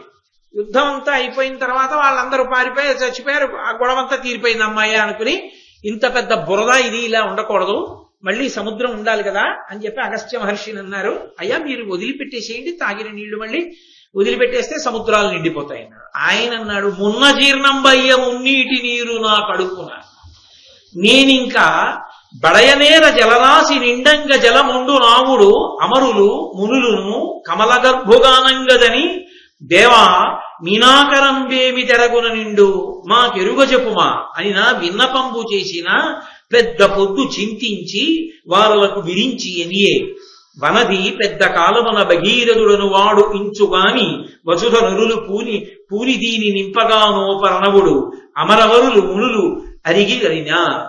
వీళ్ళందరూ కూడా అగస్త్యుడు వంక తిరిగి అన్నారు, అయ్యా మీరు పుచ్చుకున్న నీళ్లు వదిలేస్తే సముద్రం నిండిపోతుంది, మనం వెళ్ళిపోదాం అన్నారు. ఆయన అన్నాడు, మీరు నన్ను పుచ్చుకోమని చెప్పారు కానీ మళ్ళీ వదిలిపెట్టాలని నాకు చెప్పలేదు, అవి జీర్ణం అయిపోయాయి, నాలో లేవు, ఇప్పుడు నేనెక్కడి నుంచి నా నీళ్ళు అన్నాడు. అమ్మ బాబోయ్ ఇది ఎక్కడికి కూడా సముద్రం లేదంటున్నాడు, జీర్ణం అయిపోయింది అంటున్నాడని అందరూ కలిసి వాళ్ళకి బ్రహ్మగారి దగ్గరికి వెళ్ళారు. అయ్యా మేము మాట్లాడడంలో పొరపాటు వచ్చింది, ఈయన్ని తాగమన్నా మళ్ళీ వదలాలని చెప్పలేదు, మేము తీరా అట్ల సంహారం చేసి వదలమంటే ఆయన అన్నారు జీర్ణం అయిపోయాయి అన్నారు. ఆయన అడగడానికి మేము సరిపోం, మాదే కదా తప్పు, కాబట్టి ఇప్పుడు మళ్ళీ సముద్రాలు ఎలా నిండుతాయి అన్నారు. అంటే బ్రహ్మగారు కాసేపు కళ్ళు మూసుకుని తెరిచి చిరునవ్వు నవ్వి అన్నాడు, దాన్ని నింపేవాడెవడు లేరా, ఇప్పుడు ఇంకా భగీరథుడని ఒక ఆయన వస్తాడు, ఆయన వల్ల మళ్ళీ సముద్రాలన్నీ నిండుతాయి నీళ్లతో, కాబట్టి మీరు పోండి, మీ పనులు మీరు చేసుకోండి అన్నాడు. కాబట్టి పెద్ద బురద కయ్యలు ఉండిపోయి, చాలా కాలం నీళ్లు ఉండిపోయాయి కదా మరి, అందుకని సముద్రానికి బదులుగా పెద్ద పెద్ద బురదతో కూడిన కయ్యలు ఏర్పడిపోయి ఉండిపోయి. ఒక్కొక్కసారి పురాణానికి కావ్యానికి పురాణానికి తేడా వస్తుంది. ఇప్పుడు మీరు చదివేటటువంటి ఘట్టాల్లో తేడాలు కనపడతాయి, కంగారు పడకండి, నేను దానికి ఎందువల్ల వస్తుందో ఆఖరణ చెప్తాను. కాబట్టి పక్క వాళ్ళని తొడగొట్టేసి మోకాలు కొట్టేసి భుజాలు కొట్టేసి దాని గురించి వెంటనే అల్లరి పడిపోకండి. కాబట్టి అప్పుడు ఇలా కొంతకాలం నడిచిన తరువాత ఇక్ష్వాకు వంశంలో సగరుడు అనబడేటటువంటి చక్రవర్తి ఉద్భవించాడు. ఆ సగరుడు అనేటటువంటి చక్రవర్తి హైహయులను జయించినటువంటి వాడై సమస్త భూమండలాన్ని పరిపాలిస్తున్నాడు. కానీ ఆయనకి పుత్ర సంతానం లేదు. ఆయన కొడుకుల కోసమని తన భార్యలైనటువంటి వైదర్భితో శైబ్యతో, ఇక్కడ కూడా భార్యల పేర్లు తేడా, శ్రీరామాయణంలో ఉన్నటువంటి భార్యలు కేశిని సుమతి, ఇక్కడికి వచ్చేటప్పటికి వైదర్భి శైబ్య, ఈ ఇద్దరు భార్యలతో సగరుడు పరమశివుడి గురించి తపస్సు చేశాడు. పరమశివుని గురించి తపస్సు చేస్తే పరమశివుడు ప్రత్యక్షమయ్యాడు సగరుడికి. అక్కడ భృగు మహర్షి యొక్క అనుగ్రహంతో పుట్టారు రామాయణంలో. భారతంలో పరమశివ అనుగ్రహంతో పుడుతున్నారు. తేడా ఉంది, అంటే వ్యాసుడు ఒకలా వాల్మీకి ఒకలా రాశారా అండి అని తొందరపడిపోకండి. కాబట్టి పరమశివుడు ప్రత్యక్షమై అన్నారు, వైదర్భికి 16,000 మంది జన్మిస్తారు, శైబ్యకి ఒక్కడే కొడుకు పుడతాడు. వైదర్భికి జన్మించిన 60,000 మంది కుమారులు కూడా ఒక్కసారే మరణిస్తారు, 60,000 మంది జన్మించి. ఈ శైబ్యకి జన్మించినటువంటి ఒక్క కుమారుడు వంశకర్త అవుతాడు, వంశం నిలబడడానికి కారణం అవుతాడు అని చెప్పాడు. కొంతకాలం అయిపోయింది, ఆయన చెప్పినట్టే శైబ్యకి ఒక కుమారుడు జన్మించాడు, ఆయనకి అసమంజసుడు అని పేరు పెట్టాడు సగరుడు. ఈమెకి ఈ వైదర్భికి సంతానం కలగకపోగా ఒక సొరకాయ లాంటిది ఒకటి పుట్టింది. ఆమె సొరకాయ పుట్టింది ఏమిటని అలిగి వీధిలో పడేయమని అశరీరవాణి పలికింది, అది బయట పడేయకండి, దాదులకిచ్చి నీతి కుండలలో పెట్టండి, అందులోంచి 60,000 మంది పుత్రులు వస్తారని. అలాగే దాచారు, అందులోంచి 60,000 మంది పుత్రులు పైకొచ్చారు. వాళ్ళందరికీ సగరుని యొక్క కుమారుడు కనుక వాళ్ళకి సగరులు అని పేరు వచ్చింది. వాళ్ళు ఎప్పుడూ కూడా ఆకాశంలో తిరుగుతూ ఉండేవాళ్ళు. వాళ్ళు పుట్టుకతో అనంతమైనటువంటి శక్తి సంపన్నులు. వాళ్ళు దేవతా కార్యములను చెడగొడుతూ దేవతలను భయపెడుతూ బాధ పెడుతూ తిరుగుతున్నారు. అలా తిరుగుతుంటే దేవతలకి ఆగ్రహం కలిగి వెళ్ళి చతుర్ముఖ బ్రహ్మగారిని అడిగారు, 60,000 మంది ఒక్కసారి పుట్టడం ఏమిటి, విమానాలకి తిరగడం ఏమిటి, లోకాలన్నీ పాడు చేయడం ఏమిటి, 60,000 మంది ఎలా చచ్చిపోతారని అడిగారు. ఆయన అన్నాడు నవ్వి, వాళ్ళు మహోత్సాహవంతులరా, మీరు భయపడకండి, వాళ్ళందరూ కలిపి ఒక్కసారే చచ్చిపోతారు. ఒక్కసారే వాళ్ళు అగ్నిలో దగ్ధమైపోయి బూది కుప్పలుగా పడిపోతారు. కాబట్టి మీరు వాళ్ళ గురించి ఏం బెంగపెట్టుకోకండి, మీ పనుల మీద మీరు వెళ్ళిపోండి, వాళ్ళది అల్పాయుద్ధాయం, వాళ్ళు ఎక్కువ ఉండరన్నాడు. కాబట్టి వాళ్ళే మడిచిపోతారులే అని దేవతలు వెళ్ళిపోయారు. వెళ్ళిపోయిన తరువాత సగర చక్రవర్తి అశ్వమేధయాగం చేస్తాను అని సంకల్పం చేశాడు. ఆయన అశ్వమేధయాగం చెయ్యడానికి సంకల్పం చేసి గుర్రాన్ని విడిచిపెట్టాడు. అశ్వమేధయాగం చెయ్యాలనుకున్న వాళ్ళు గుర్రాన్ని విడిచిపెడతారు. విడిచిపెడితే ఆ గుర్రం ఎటు వెళ్ళిందో అటుగా వెళ్ళాలి. వెళ్ళి ఆ గుర్రాన్ని ఎవరో అపహరించకుండా కాపాడాలి. అది తిరిగి వచ్చే వరకు దాన్ని రక్షించాలి. ఎప్పుడైనా ఒక నియమం ఉంటుంది. ఆ నియమం ఏమిటంటే, ఒక యాగం కానీ ఒక యజ్ఞం కానీ చేసేటప్పుడు అది పూర్తయ్యే పర్యంతము పీటల మించి లేచిపోయి ఊరు విడిచిపెట్టి వెళ్ళిపోకూడదు, ఇంకొక పని మీద వెళ్ళిపోకూడదు. అలా వెళ్ళిపోయారనుకోండి, అలా యజమానిగా ఎవరు కూర్చున్నాడో ఆయన కుటుంబం, చేయించినటువంటి ఋత్విక్కులు, అది చూసిన వాళ్ళు అందరూ నశించిపోతారు. కాబట్టి తెలిసి కూర్చోవాలి కూర్చునేవాడు. అందుకే పీటల మీద కూర్చోడానికి ఎవరిని పడితే వాళ్ళని కూర్చోబెట్టకూడదు. ధర్మం తెలిసిన్న వాడిని కూర్చోబెట్టాలి తప్ప అర్ధంతరంగా లేచిపోయి అకస్మాత్తుగా పనొచ్చిందండి అని వెళ్ళిపోకూడదు. 2, ఒకసారి దీక్షా స్వీకారం చేసి కంకణం కట్టుకున్నాడు అనుకోండి, శాస్త్రం శాస్త్రమే, ఇక ఏం జరిగినా ఆయనకి ఏ విధమైనటువంటి అశౌచము రాదాయి, అది కాపాడి తీరుతుందంటే. కంకణం అంటే కంకణమే. ఇంకా కంకణం అంటే రక్షని ప్రసరింపచేస్తుంది. ఈశ్వరానుగ్రహాన్ని ప్రోది చేస్తారు మంత్రముల చేత. ప్రోది చేసి ఆ కంకణాన్ని తీసుకొచ్చి సమంత్రకంగా కట్టుకోవాలి. ఎలా పడితే అలా చెప్పులేసుకుని అది కట్టేసుకుంటే ఇంకా దాని శక్తి ఉండదు. ఎలా కట్టుకోవాలో అలా కంకణాన్ని, అంటే జలపాత్ర మీద పెట్టి కుంభం మీద చేతిని పెట్టి కట్టించుకోవాలి. భర్త అయితే భార్య చేత, భార్య అయితే భర్త చేత కట్టించుకోవాలి. అలాగే పెళ్లి కానటువంటి పిల్లలైతే తండ్రి కాని తల్లి కాని కడతారు కంకణాన్ని. కాబట్టి ఆ కంకణం ధారణ చేసిన తరువాత పీటల మించి లేవకూడదు. కాబట్టి ఇప్పుడు మరి ఏ ధైర్యం చూసుకుని విడిచిపెట్టాడు గుర్రాన్ని? ఇప్పుడు ఆ గుర్రాన్ని ఎవరైనా అపహరించారనుకోండి, పోతుంది అశ్వమేధయాగం, అక్కడతో పోయిందంతే. ఇప్పుడు యాగము చేస్తానని సంకల్పం చేసి యాగం చెయ్యలేకపోతే ప్రాయశ్చిత్తం చేసుకోవాలి. అంటే అదో బాధ వస్తుంది, సగంలో ఆగిపోయిందిగా యాగం పూర్తవలేదు. యజ్ఞ భంగము, యాగము పూర్తవకుండా ఉండడము క్షేమకరములు కావు. యాగం పూర్తయిపోవాలి. అందుకే దక్షయజ్ఞ ధ్వంసం చేసిన పరమశివుడంతటి వాడు మళ్ళీ దక్షుడికి ప్రాణం ఇచ్చి మేకతలకాయ పెట్టి, ఒరే వెళ్ళి కూర్చుని ఆ యజ్ఞం పూర్తి చేసేయన్నాడు. మన దక్షారామంలోనే జరిగింది దక్షయజ్ఞం. దాని పేరు దక్షారామం. కర్మకాలది ద్రాక్షారామం అయింది. ద్రాక్షారామం కాదది, అది దక్షారామం, దక్షుని యొక్క ఆరామం. కాబట్టి ఆ దక్షుని యొక్క యజ్ఞాన్ని భంగం చేసిన పరమశివుడే యజ్ఞం పూర్తయిపోయేలా అనుగ్రహించాడు. కాబట్టి యజ్ఞ దీక్ష తీసుకుని పీటల మీద కూర్చున్నవాడు లేవకూడదు ఏ కారణానికి. అంటే ఇప్పుడు గుర్రం కనపడకుండా పోతే లేవచ్చా? లేవకూడదు. అది కూడా ఒక పరీక్షకి లోనవుతుంది. ఎంత నిలబడతాడు ధర్మానికి చూద్దాం అని పరీక్షకి లోనవుతారు ఒక్కొక్కసారి. అది తట్టుకోగలిగినటువంటి వాడై ఉండాలి. అందుకని సగర చక్రవర్తి కూర్చున్నాడు పీటల మీద, అశ్వమేధయాగం మొదలుపెట్టారు, గుర్రాన్ని విడిచిపెట్టారు. ఆ గుర్రం తిరుగుతోంది భూమండలం మీద. సగర చక్రవర్తి గుర్రంగా పట్టగలిగిన వాడెవరు అనుకున్నాడు. అది ఈ ఇంకిపోయినటువంటి సముద్రాలున్న ప్రాంతంలోకి వెళ్ళి అంతర్ధానం అయిపోయింది. అంతర్ధానం అయిపోయిందన్న మాటకి గుర్తు ఏమిటి? దేవతలే చేశారని గుర్తు. దివు అంటే తేజస్సు, జ్యోతిస్వరూపులైనటువంటి వాళ్ళు చేశారు. ఎందుకు చేశారు? దానికి ఒక కారణం ఉంటుంది. కారణం లేకుండా వాళ్ళు చేయరు. వాళ్ళు దాన్ని తీసేశారు. తీసేస్తే మళ్ళీ ఎక్కడో పెట్టేశారు. అది ఎక్కడ పెట్టారో తెలుసుకోవాలి ఇప్పుడు, లేకపోతే యజ్ఞం పూర్తవదు. కాబట్టి సగర చక్రవర్తి లేవచ్చా పీటల మించి? లేవకూడదు. కాబట్టి ఆయన అన్నాడు, ఒరే నాకు పరమ దక్షులైనటువంటి వారు, శక్తివంతులైన వాళ్ళు 60,000 మంది కొడుకులు ఉన్నారు కదరా మీరు. కాబట్టి మీరు ఓ సగరులారా, మీరు 60,000 మంది వెళ్ళి గుర్రాన్ని వెతకండి ఎక్కడుందో అన్నాడు. వాళ్ళు భూమండలాన్నంతటినీ వెతికేశారు.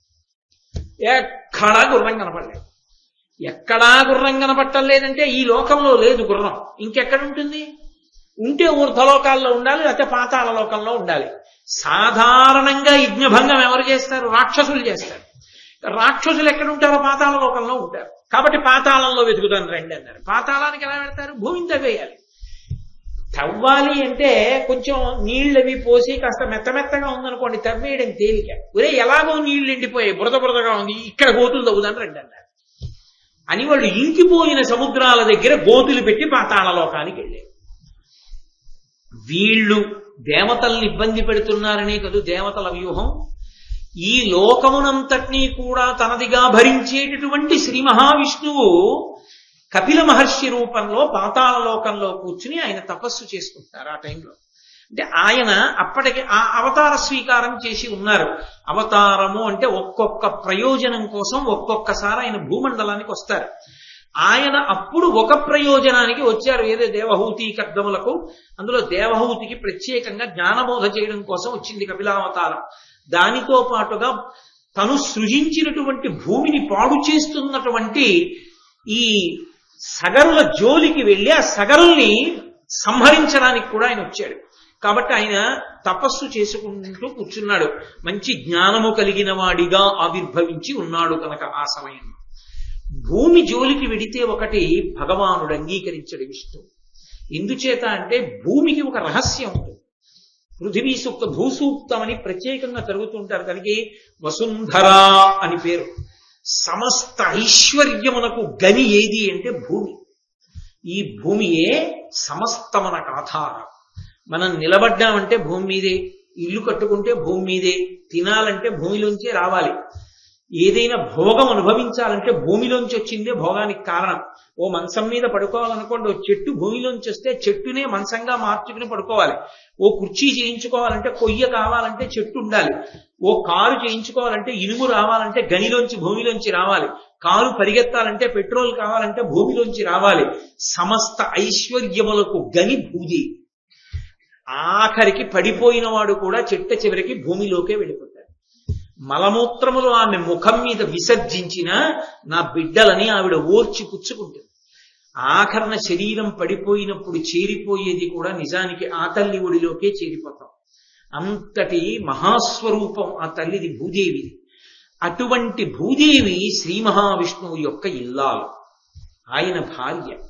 ఆయన భార్య కనుక మనకి తల్లి. అటువంటి భూదేవి గమ్మత్తు ఏమిటంటే మళ్ళీ ఇదే భూమికి పార్వతీదేవి శాపం సుబ్రహ్మణ్య జననమునందు. ఎంత ఘోరమైన శాపం ఇచ్చిందంటే పార్వతీదేవి ఈ భూమి శివవీర్యాన్ని పట్టింది ఒకప్పుడు. అది ఏదైనా సహిస్తుంది కానీ ఆడది తన భర్త తేజస్సు తాను పట్టుకోవాలి తప్ప తన భర్త తేజస్సుని వేరొకరు పట్టుకుంటే, వేరొకరు వహిస్తే ఆ స్త్రీని భార్యారూపంలో ఉన్న స్త్రీ సహించలేదు. దాన్ని పార్వతీదేవి అంగీకరించాల. నా భర్త తేజస్సును నువ్వెందుకు పట్టావని, పరమహీనమైన పని చేశావు కాబట్టి హీనమైన బ్రతుకే నీకు ఇస్తున్నాను. ఏమిటో తెలుసా? తండ్రికి భార్యవే, కొడుక్కి భార్యవే నువ్వు. దారుణం కాదు? కొడుక్కి తండ్రి భార్య తల్లి తప్ప కొడుక్కి మళ్ళీ ఆమె భార్య కాదు. కానీ భూమికి భూపతులు అంటారు. తండ్రి రాజ్యం చేస్తాడు భూపతి. తండ్రి మరణిస్తే కొడుక్కి పట్టాభిషేకం అవుతుంది. కొడుకెవరు? భూపతి. అప్పుడు ఏమైంది? ఇద్దరూ భూపతులే. తండ్రికి కొడుక్కి కూడా భూమిపతులు అయ్యారు వాళ్ళు. నువ్వు అలా పిలిపించుకుంటావు. దాని వలన ఎంతో సిగ్గుపడవలసిన లక్షణాన్ని పొందవలసి వస్తుందని పార్వతీదేవి శాపం వచ్చింది భూమికి ఒకానొకప్పుడు. ఇవన్నీ మనుష్యులు తప్పు చెయ్యకూడని ఏ ఉన్నాయో, ఏ తప్పు చేస్తే అత్యంత ప్రమాదాలు వస్తాయో నిరూపణం చేశాయి కావ్యాలు, పురాణాలు. కాబట్టి ఆ తల్లి విష్ణువు యొక్క భార్య భూమి. ఆ తల్లి జోలికి వెడితే ప్రమాదం. ఆమె యందు 2 లక్షణములు ఉంటాయి. ఎంత ప్రజ్ఞ అయినా మనుష్యుడు పొంది ఉండవచ్చు ఈశ్వరానుగ్రహంతో. అంగుళం భూమిని పెంచలేడు, అంగుళం భూమిని తగ్గించలేడు. తనది భూమి అన్నవాడు భూమిలో కలిసిపోతాడేమో కానీ భూమిని తనతో పట్టుకుని వెళ్ళేవాడు లేడు. కానీ ఎవడు భూమిని పాడు చేసే ప్రయత్నం చేస్తాడో భూమిలో ఉన్నవన్నీ తనవిగా చేసుకునే ప్రయత్నం చేస్తాడో వాడు ఎప్పుడైనా ఏ యుగంలోనైనా విష్ణువు చేత బాధింపబడుతుంటాడు. మీరు చూడండి, యజ్ఞవరాహావతారం ఎందుకు ఎత్తాడు? భూమిని సముద్రంలోకి తీసుకెళ్తేనే. హిరణ్య కసిప్ అన్న మాటకు అర్థం ఏంటో తెలుసా? కసిప్ అంటే మంచం భోగించడం. అన్నీ నావి అన్నీ నావి అని భూమి మీద ఉన్నవన్నీ నావి నావి అంటే హిరణ్య కసిపుడిని చంపేశాడు. అప్పటి నుంచి ఇప్పటికీ భూమి జోలికి వెడితే భగవానుడు ఒప్పుకోడు. అందుకే భూమిని ఎంతవరకు వాడాలో అంతవరకే వాడాలి. అందుకే ఒక మాట చెప్తారు, పాదాలు వేసి నడుస్తున్నప్పుడు చప్పుడు వినపడకూడదు. నువ్వు నడవడానికి అవసరమైనంత దట్టించాలి తప్ప నీ కాలి చప్పుడయ్యేటట్టుగా భూమిని తన్నకూడదు. తంతే దోషం వస్తుంది. మా చిన్నతనంలో నడుస్తున్నప్పుడు చప్పుడు వస్తే దెబ్బలాడేవారు. ఏమిటో అలా నడుస్తావు, తేల్చి వేయి అడుగు, ఎందుకు అలా చప్పుడు వస్తుంది అనేవారు. చప్పుడు రాకూడదు అలా.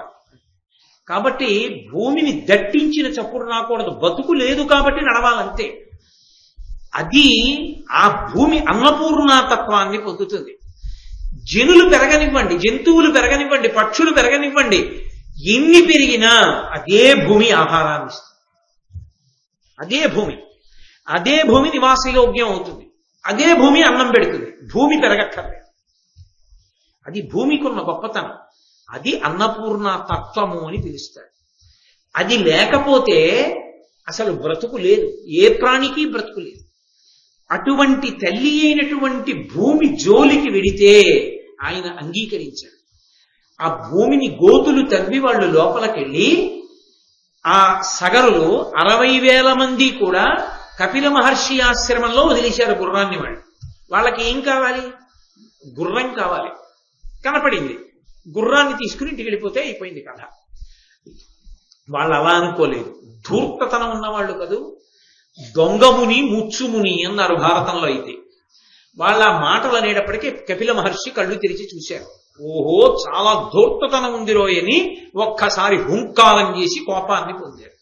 అంతే, ఆయన కోపమే అగ్నిహోత్రం అయింది. అది వచ్చి వీళ్ళ మీద పడింది. అది వచ్చి వీళ్ళ మీద పడేటప్పటికి 60,000 మంది దగ్ధమైపోయి బూది కుప్పలుగా అయిపోయారు. 60,000 మంది 60,000 బూది కుప్పలుగా పడ్డారు. పడిపోయింది. యజ్ఞం అవ్వదు, ఎందుకంటే గుర్రం లేదు. అశ్వమేధయాగం పూర్తవ్వాలంటే గుర్రం తిరిగి రావాలి. ఆ గుర్రాన్ని చంపాలి. ఆ గుర్రంతో ధర్మపత్ని రాత్రంతా పడుకోవాలి. దాని యొక్క వప అంటారు. ఆ వపని తీసి రాజు ఆ యజ్ఞంలో అగ్నిహోత్రంలో కాలుస్తూ దాని నుంచి వచ్చిన వాసన పీల్చాలి. అప్పుడు పూర్తవుతుంది. కలియుగంలో లేదు అసలు అశ్వమేధయాగం. కాబట్టి గుర్రం తిరిగి రాకుండా అశ్వమేధం ఎక్కడవుతుంది? గుర్రం కనబట్టం లేదన్నారు. గుర్రం కనబడకపోతే గుర్రం ఎక్కడుందో కనిపెట్టాలి. పంపించిన 60,000 మంది సగరులు ఏమైపోయారు? వాళ్ళు రాలేదు. ఏమైపోయారో తెలియదు. నారద మహర్షి వచ్చారు. వచ్చి ఆయన అన్నారు, ఏమయ్యా నీ కొడుకులు 60,000 మంది మరణించారు. ఇప్పుడు మరి సగరుడికి అశౌచం వచ్చిందా? దీక్షా కంకణంతో ఉన్నాడు పీటల మీద. తను మాత్రం లేవకూడదు. 60,000 మంది కాలిపోయారన్నా వెళ్ళలేదు. కంగారు పడ్డాడు. రామాయణంలో అయితే పురోహితులు చెప్తారు, వెళ్ళడానికి వీలు లేదు. నువ్వు వెడితే యజ్ఞం చేయించినందుకు, ఇటువంటి యజ్ఞం చేయించినందుకు మేము కూడా సర్వనాశనం అయిపోతాం. అందుకే యజ్ఞయాగాది క్రతువుల యందు ఎప్పుడైనా సరే ఆ యాజ్ఞికమును స్వీకరించేటప్పుడు బ్రాహ్మణులు కూడా చూసుకోవాలా, చేసేవాళ్ళు సరిగ్గా చేసేవాళ్లేనా. అంతేకాని ఎవరికి పడితే వాళ్ళకి యజ్ఞాలు యాగాలు చేయించకూడదు. ధర్మశాస్త్రం అంతే. కాబట్టి నువ్వు వెళ్ళిపోతే యాగం పోతుంది. యాగం పోతే మేము కూడా నాశనం అయిపోతాం. కాబట్టి నువ్వు వెళ్ళడానికి వీల్లేదు, ఇలా ఉండవలసిందే అన్నారు. సరే ఉంటానని కూర్చున్నాడు సగరుడు. కూర్చుని, అంటే నేను రామాయణ భారతాలను కలుపుతున్నాను, మీకు ఆరణ్య పర్వంలో ఇలా ఇవన్నీ ఉండవు, నేను కలిపి చెప్తున్నాను. చెప్పి ధర్మశాస్త్రం వరకు ఏ యుగందైనా ఏ కల్పంలోదైనా ఒకటే అవుతుంది. కాబట్టి ఇప్పుడు ఆయన అంశుమంతుణ్ణి పిలిచాడు, మనవణ్ణి పిలిచి, ఒరే నాయనా, మీ నాన్న అసమంజసుడు నా కొడుకు, కానీ వాడు సరయూ నదిలో పిల్లలందరినీ తోసేస్తుండేవాడు. తోసేసి నవ్వుతూ ఉండేవాడు. ప్రజలందరూ వచ్చి నాకు చెప్పారు, మీ అబ్బాయి పిల్లలందరినీ నదిలో తోసేసి నవ్వుతున్నాడని. నా కొడుకైనా ధర్మం తప్పితే తప్పే కనుక వెలివేశాను రాజ్యం నుంచి. అది మహారాజు అంటే ఆ రోజుల్లో. వింటున్నాడు ధర్మరాజు. వెలివేశాను రా, అందుకని మీ నాన్న రాజ్యం వదిలిపోయాడు. 60,000 మంది మీ తండ్రులు కాలిపోయారు, బూది కుప్పలైపోయారు కపిల మహర్షి ఆగ్రహ జ్వాలలలో. కాబట్టి ఒరే నాయన నువ్వు వెళ్ళి ఆ యాగాశ్వాన్ని తీసుకురారా, వస్తే పూర్తవుతుందిరా మన యజ్ఞం అన్నాడు. అంటే అప్పుడు అంశుమంతుడు బయలుదేరి ఈ ఎండిపోయినటువంటి సముద్రాల యందు సగరులు తవ్వినటువంటి గోతుల గుండా పాతాళలోకాన్ని చేరి కపిల మహర్షి ఆశ్రమానికి వెళ్ళి కపిల మహర్షికి నమస్కరించి వినయంతో భక్తితో ఆయనకి అంజలి ఘటించి గుర్రాన్ని తీసుకెళ్లిపోతానని అడిగారు. చాలా సంతోషించి, ఒరే నాయన నీ వంశంలో పుట్టినటువంటి వాడు సాగరములు నిండడానికి కారణమవుతాడు, మళ్ళీ నువ్వు ఈ యజ్ఞం పూర్తవడానికి కారణం అవుతావు, కాబట్టి తీసుకువెళ్ళు అన్నారు. అప్పుడు ఆ గుర్రాన్ని తీసుకుని మళ్ళీ ఆ అంశుమంతుడు సగరుడు యజ్ఞం చేస్తున్న ప్రదేశానికి వచ్చి యజ్ఞాన్ని పూర్తి చేయించాడు. పీటల మించి పైకి లేచినటువంటి సగర చక్రవర్తి చాలా సంతోషించి ఈ ఎండిపోయినటువంటి సముద్రం ఏదుందో దాని అధిష్టానమైనటువంటి సగరుణ్ణి దత్తత తీసుకున్నాడు తన కొడుగ్గా. అందుకని సముద్రములు సాగరములు అని పేరు పొందాయి. సగర చక్రవర్తి దత్తత తీసుకున్నాడు కాబట్టి సముద్రాల్ని సాగరములయ్యాయి భారతం ప్రకారం. కాబట్టి అవి సాగరములైతే ఆ తర్వాత సగర చక్రవర్తి వెళ్ళిపోయాడు, అంశుమంతుడు వెళ్ళిపోయాడు, దిలీపుడు వెళ్ళిపోయాడు. దిలీపుడు కొడుకు భగీరథుడు రాజ్యానికి వచ్చాడు. ఈ వెళ్ళిపోయిన వాళ్ళందరూ అంటే రాజ్యం చేసి పట్టాభిషేకం చేసుకుని ప్రజల్ని పరిపాలించి కొన్ని వేల సంవత్సరాలుండి వానప్రస్థానికి వెళ్లి భార్యతో తపస్సు చేసుకుని శరీరాన్ని విడిచిపెట్టి ఉన్నత లోకాలకు వెళ్ళిపోయినటువంటి వాళ్ళందరూ బాధపడేవారు. అయ్యో మాకు సంబంధించినటువంటి పూర్వీకులు పితృదేవతలు బూది కుప్పలై పడిపోయారు 60,000 మంది. ఈ 60,000 మందిని మేము ఉద్ధరించలేకపోయాం. ఎలా? వాళ్ళని ఉద్ధరించేటటువంటి అవకాశం ఏమైనా ఉందా అనుకునేవారు. ఏమీ చెయ్యలేక వెళ్ళిపోయారు. భగీరథుడి యొక్క కాలం వచ్చింది. భగీరథుడు ఎలాగైనా సరే గంగని తీసుకొస్తే తప్ప తన వంశంలో ఇతపూర్వం శరీరం విడిచిపెట్టినటువంటి వాళ్ళు ఉన్నతగతులు పొందరని ఆయన తపస్సు మొదలుపెట్టాడు. వాళ్ళకి ఈయన అందించినటువంటి నీరు వెళ్ళదు. లోకంలో దానికి ఒక ప్రత్యేకమైనటువంటి ధర్మశాస్త్రం. ఎందుకని అంటే అందరికీ ఇచ్చినట్టుగానే ఈ సగరులకు కూడా జలతర్పణం చేస్తే నీళ్లు అందవా అంటే అందవు. ఉగ్రభూతముల చేత చెనకబడిన, బ్రాహ్మణ శాపం చేత హతులైన, విష సర్పముల చేత కనవబడి మరణించిన ఈ భూలోకంలో ఉన్నటువంటి జలములతో తర్పణం చేస్తే వాళ్ళకి అందవు. అందక వాళ్ళు దాహంతో కొట్టుకుంటూ ఉగ్రభూతాలై తిరుగుతూ ఉంటారు. వాళ్ళు ఉద్ధరింపబడాలి అంటే మళ్ళీ వాళ్ళ కోసం ప్రత్యేకమైనటువంటి దివిలో ఉన్న జలములు కావాలి. అందుకని గంగావతరణం అవసరమైంది. ఆయనకి ఏం పోయింది? ఎప్పుడో పోయారు వాళ్ళు. మనకెందుకు లేరానికి వచ్చిన రాజ్య పరిపాలన చేసుకోవచ్చు. అరే మా వంశంలో పుట్టిన వాళ్ళు ఇన్ని తరాలు దాటిపోతున్నాయి, వాళ్ళకి జలతర్పణ చేసిన వాడు లేడు, వాళ్ళకి నీళ్లు లేవు, వాళ్ళు ఉన్నతగతులు పొందలేదు, అలా తిరుగుతున్నారు దాహంతో. వాళ్ళ కోసం ఇప్పుడు దివిజగంగా కిందకి రావాలి. అందుకోసం మొదలుపెట్టాడు. అంటే పూర్వీకుల కోసం, తాతల కోసం, ముత్తాతల కోసం ఎంత పరితపించేవారో, శ్రాద్ధ కర్మకి ఎంత విలువ ఉన్నదో, తాను బతకడం కాదు తన ముందు శరీరాన్ని విడిచిపెట్టినటువంటి పెద్దల మీద గౌరవాన్ని ఎంత నిలబెట్టుకునేవారో చెప్తున్నాడు రోమశ మహర్షి. వింటున్నాడు ధర్మరాజు గారు. అబ్బా ఇదేనమాట గౌరవం అంటే, ఇదేనమాట బ్రతుక్కి తాత్పర్యం అంటే. కాబట్టి ఇప్పుడు ఆయన గంగమ్మ గురించి తపస్సు మొదలుపెట్టాడు. సతత కృతోపవాసముల శాఖ ఫలోదకమూల పారణ వ్రతముల దేవ పూజల నపాల జపంబుల చేసి నిష్టతో అతుల తపంబు చేసిన మరాపక నిర్వికి తెచ్చుబెట్కతో ధృతీయుడై దిలీపకుల దీపుడు దివ్య సహస్రవర్షములు, దివ్యమైనటువంటి సంవత్సరములు కొన్ని వేల పాటు అపారమైనటువంటి తపస్సు చేస్తూ కొన్నిసార్లు కేవలము ఆకులు తింటూ, కొన్నిసార్లు కాయలు తింటూ, కొన్నిసారి పళ్ళు తింటూ, కొన్ని వ్రతాలు చేస్తూ, పూజలు చేస్తూ అపారమైన నిష్ఠతో కొన్ని వేల దివ్య సంవత్సరములు తపస్సు చేస్తే గంగమ్మ ప్రత్యక్షమైంది. దివిజ గంగ. అప్పటికి భూమండలంలో గంగ లేదు. ఆమె ప్రత్యక్షమై అడిగింది భగీరథుణ్ణి, ఏం కావాలని అడిగింది. మా వంశంలో పూర్వీకులు అదిగో అలా పడున్నారు బూది కుప్పలుగా, నువ్వు వచ్చి వాళ్ళందరినీ తరింప చెయ్యాలి, అందుకని నువ్వు గంగా అవతరణం జరగాలి, పాతాళలోకానికి రా అన్నాడు. అంటే ఆవిడంది, నేను ఆకాశంలోంచి వరులతో సుడులతో ప్రవాహంతో పడిపోతే ఈ భూమి అంతా కూడా స్వరూపాన్ని కోల్పోతుంది, తట్టుకోలేదు. అందుకని నన్ను భరించగలిగిన వాడు ఒకడు ఉండాలి మధ్యలో. నన్ను భరించగలిగిన వాడు పరమశివుడు ఒక్కడే. కాబట్టి నువ్వు పరమశివుణ్ణి వేడుకో, ఆయన వచ్చి నించుంటానంటే గంగావతరణం జరుగుతుంది అన్నాడు. అంటే మళ్ళీ భగీరథుడు వెళ్లి పరమశివుడి గురించి తపస్సు చేసి ఆయన్ని వేడుకున్నాడు. అంగీకరించాడు పరమశివుడు. వచ్చి ఆయన హిమవత్ పర్వత ప్రాంతమునందు నించున్నాడు. ఇలకం గంగ తరంగ సంగతులతో నీతించే ఆశాంతరంబులు ఆకాశము కప్పుచుందగ మహాభూత ప్రపంచంబుతో చిలువైయుండగదాని ఈశ్వరుడు దాల్చన్ సంగతొత్తుంగ పింగళ జూటాగ్రమునందు పద్మదళ సంకాశంబుగా లీలతో. అరుణ జటేశ్వరుడు అన్న పేరు ఈ పద్యంలోంచి వచ్చింది. ఆయన హిమావత్ పర్వత ప్రాంతం మీద నించుని పెద్ద జటాజూటాన్ని విప్పి నించుంటే ఆ మొసళ్లతో, పాములతో, ఎండ్రకాయలతో, చేపలతో గంగమ్మ ఆకాశం నుంచి తెల్లటి తామర పూల పరంపర పడినట్టుగా పడుతుంటే దాన్ని పరమశివుడు పట్టాడు. ఆ పరమశివుని శరీరానికి తగిలి ఆయన యొక్క జటాజూటం ఎర్రగా కనపడుతుంటే అక్కడి నుంచి ఆయన ఒంటినంతటిని తడుపుతూ కింద పడి గంగా ప్రవాహం భగీరథుడి వెంట బయలుదేరి పాతాళలోకానికి చేరి ఆ పాతాళలోకంలో ఉన్నటువంటి సగర చక్రవర్తి యొక్క కుమారులైన 60,000 మంది సగరుల యొక్క శరీరములు కాలిపోయినప్పుడు ఏర్పడినటువంటి బూది కుప్పల నుంచి ప్రవహిస్తూ వెళ్లిన కారణం చేత సగరులకు జలతర్పణం లభించి వాళ్ళు ఉన్నత లోకాల్ని పొందారు. భగీరథుడి వెంట గంగ వచ్చింది కాబట్టి భాగీరథి అని భూలోకంలో పిలువబడింది. ఈ వచ్చినటువంటి గంగా ప్రవాహాన్నంతటినీ కూడా పరమేశ్వరుడు నిర్ణయం చేశాడు. బ్రహ్మగారు ఈ గంగా ప్రవాహం అంతా కూడా చిట్ట చివరికి వెళ్ళిపోయి ఎక్కడ గోతులు తవ్వితే, ఎక్కడ సాగరముల యందు అగస్త్య మహర్షి వెళ్లి నీళ్లు తాగేస్తే నీళ్లు ఇంకిపోయాయో అక్కడికి వెళ్లి గంగాజలములన్నీ పడిపోవాలి.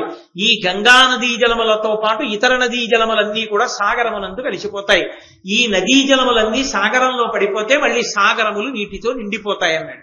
అందుకని భగీరథుడి కారణంగా వచ్చినటువంటి గంగ యొక్క జలములు చిట్ట చివరికి సాగరాన్ని చేరుకున్నాయి. చేరుకున్న కారణము చేత సాగరము మళ్ళీ నీటితో నిండిపోయింది. సాగరులకు సద్గతిగా సాగరమున కట్టుసలిల సంపూర్ణముగా భూగతయై భాగీరథి భాగీరథ కీర్తి భువన పంక్తుల నించెన్. ఆ విధంగా భగీరథుడి వెనక వచ్చినటువంటి ఆ గంగ ప్రవహించి ప్రవహించి ప్రవహించి వెళ్ళి చిట్ట చివరికి ఆ సాగరమునందు చేరిపోతే ఆ సముద్రములు నిండిపోయిన దగ్గర మళ్ళీ కథ పూర్ణమై యథాస్థితికి చేరుకుంది. దానితో కాలకేయాదుల యొక్క వధ పూర్తయింది, సముద్రములు నిండడం పూర్తయింది. ఇంత కథ నడవడానికి కారణం అదిగో అగస్త్య మహర్షయ. ఆయన వలన ఇంత పెద్ద కథ నడిచింది. అంతటి మహానుభావుడయ్యా అగస్త్యుడంటే అదిగో అగస్త్యుడు నివసించినటువంటి ఆశ్రమం. వెళ్ళి అక్కడ కూర్చుని చక్కగా ఆచమనం చేసి కాసేపు జపం చేసుకుని సాత్వికాహారం తీసుకో. అటువంటి మహానుభావుడు తిరుగాడిన ఆశ్రమ ప్రాంగణంలో తిరగడం కూడా జీవితానికి అద్భుతమైనటువంటి ఉన్నతి. కాబట్టి నువ్వు అక్కడికి వెళ్ళవలసింది అని ధర్మరాజు గారికి చెప్తే పరమ సంతోషంగా ధర్మరాజు గారు అగస్త్యాశ్రమ సందర్శనాన్ని చేశారు. అయితే మీ అందరికీ ఇందులో ఒక పెద్ద అనుమానం. శ్రీరామాయణంలో ఉన్నటువంటి గంగావతరణానికి మహాభారతంలో చెప్పినటువంటి గంగావతరణానికి భేదం వచ్చింది కదా, ఇలా తేడా ఎందుకు వచ్చింది అని. ఇదే కాదు, భారతంలో రామాయణ కథ కూడా వస్తుంది. రామాయణ కథలో కూడా తేడా వస్తుంది. ఎందుకు వస్తుంది అంటే లక్ష్మణుడు కుంభకర్ణుణ్ణి చంపాడు అని ఉంటుంది. రాముడు రావణాసురుణ్ణి చంపాడు, లక్ష్మణుడు కుంభకర్ణుణ్ణి చంపాడు అని ఉంటుంది. రామాయణంలో రావణ కుంభకర్ణులు ఇద్దరిని రాముడే చంపాడు. భారతంలో కుంభకర్ణుణ్ణి లక్ష్మణుడు చంపాడు, రావణాసురుణ్ణి రాముడు చంపాడు. అదేమిటండి, వ్యాసుల వారు వ్రాసింది నిజమా, వాల్మీకి వ్రాసింది నిజమా? వ్యాసుడికి వాల్మీకి ఎందుకు వచ్చింది ఈ తేడా అని ఒక పెద్ద అనుమానం ఒకటి ఉంటుంది సహజంగా భారతం చదివేటప్పుడు. అంటే మీకు ఉండదు, ఎందుకంటే మీరందరూ ప్రాజ్ఞులు, బాగా ఈ విషయాన్ని పరిశీలన చేసిన వారు కాబట్టి. కానీ ఏదో ఆర్తితో నేను ఒక మాట మీతో అనడం అంతే. ఎందుకని అంటున్నాను అంటే కల్పాంతర భేదము అని ఒకటి ఉంటుంది. కల్పములు మారుతుంటాయి. కల్పములు మారుతున్నప్పుడు ఆ కల్పాంతర భేదమునందు ఇదే కథ నడుస్తూ ఉంటుంది. నడుస్తున్నప్పుడు అదే పేర్లతో రాజులు వాళ్ళు వస్తుంటారు. ఇదే స్థాయిలో నడుస్తుంటాయి ఘట్టాలు. నడుస్తున్నప్పుడు వధా ప్రక్రియ మారుతుంటుంది, పేర్లు మారుతుంటాయి. కొన్ని పేర్లు అలా ఉండిపోతాయి, కొన్ని పేర్లు మారిపోతుంటాయి. అంటే కథాక్రమంలో పేర్లు మారుతున్నాయంటే అప్పుడు జరిగిన విశేషం కూడా వేరే తప్ప కేవలం పేర్లు ఒకటి మార్చి వాళ్ళనే అలా ఉంచారని కాదు. ఇదే విషయం జరిగింది, కానీ అక్కడ జరిగింది వేరు, ఇక్కడ జరిగింది వేరు. మీకు నేను తేలిగ్గా చెప్పాలంటే ఒకటే, అదే సమయానికి అమెరికాలో ఓ పిల్లాడు పుట్టాడు, ఏదో పేరు పెట్టారు, మనం ఉచ్చరించడం కూడా కష్టం, పెట్టారు. ఇక్కడ ఓ పిల్లాడు పుట్టాడు, దేవదత్తుడు అని పేరు పెట్టాడు. ఇక్కడ పిల్లవాడే పుట్టాడు, అక్కడ పిల్లవాడే పుట్టాడు, వాడికో పేరెట్టారు, వీడికో పేరెట్టారు. ఇద్దరూ ఒక దేశమునందు ఒక కాలమునందు ఒక సమయమునందు పుట్టిన ఇద్దరి పేర్లు వేరైనట్లుగా వేరువేరు కథలుండరా?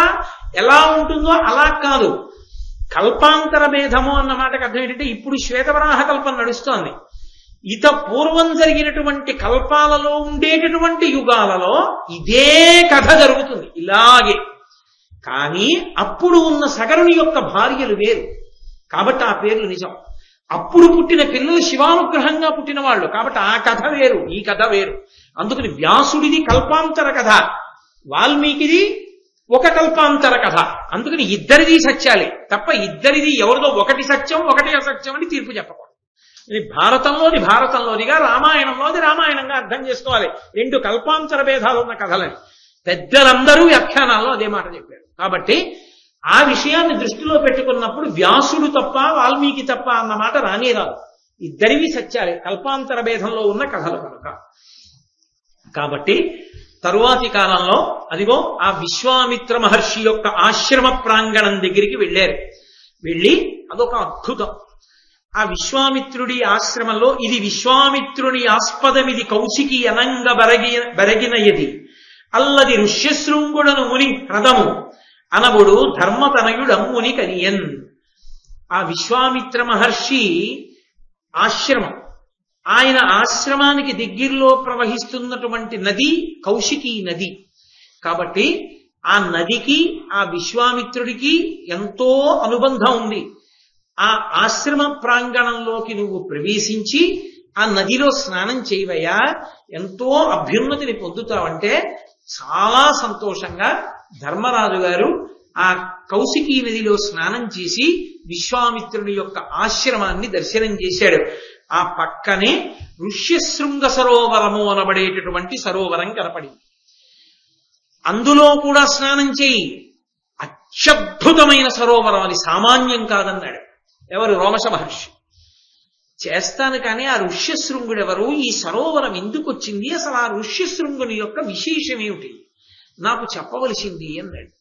తప్పకుండా చెప్తాను కానీ ఇప్పటికే చీకటి పడింది స్నానానికి, రేపు ప్రాతకాలంలో స్నానానికి ముందు కథ చెప్తాను, స్నానం అప్పుడు విని స్నానం చేద్దువు గాని అన్నాడు రావణ మహర్షి. అనుకోండి కాసేపు అంటే దాని ఉద్దేశం రేపు సాయంకాలం 6:30 చెప్తాను.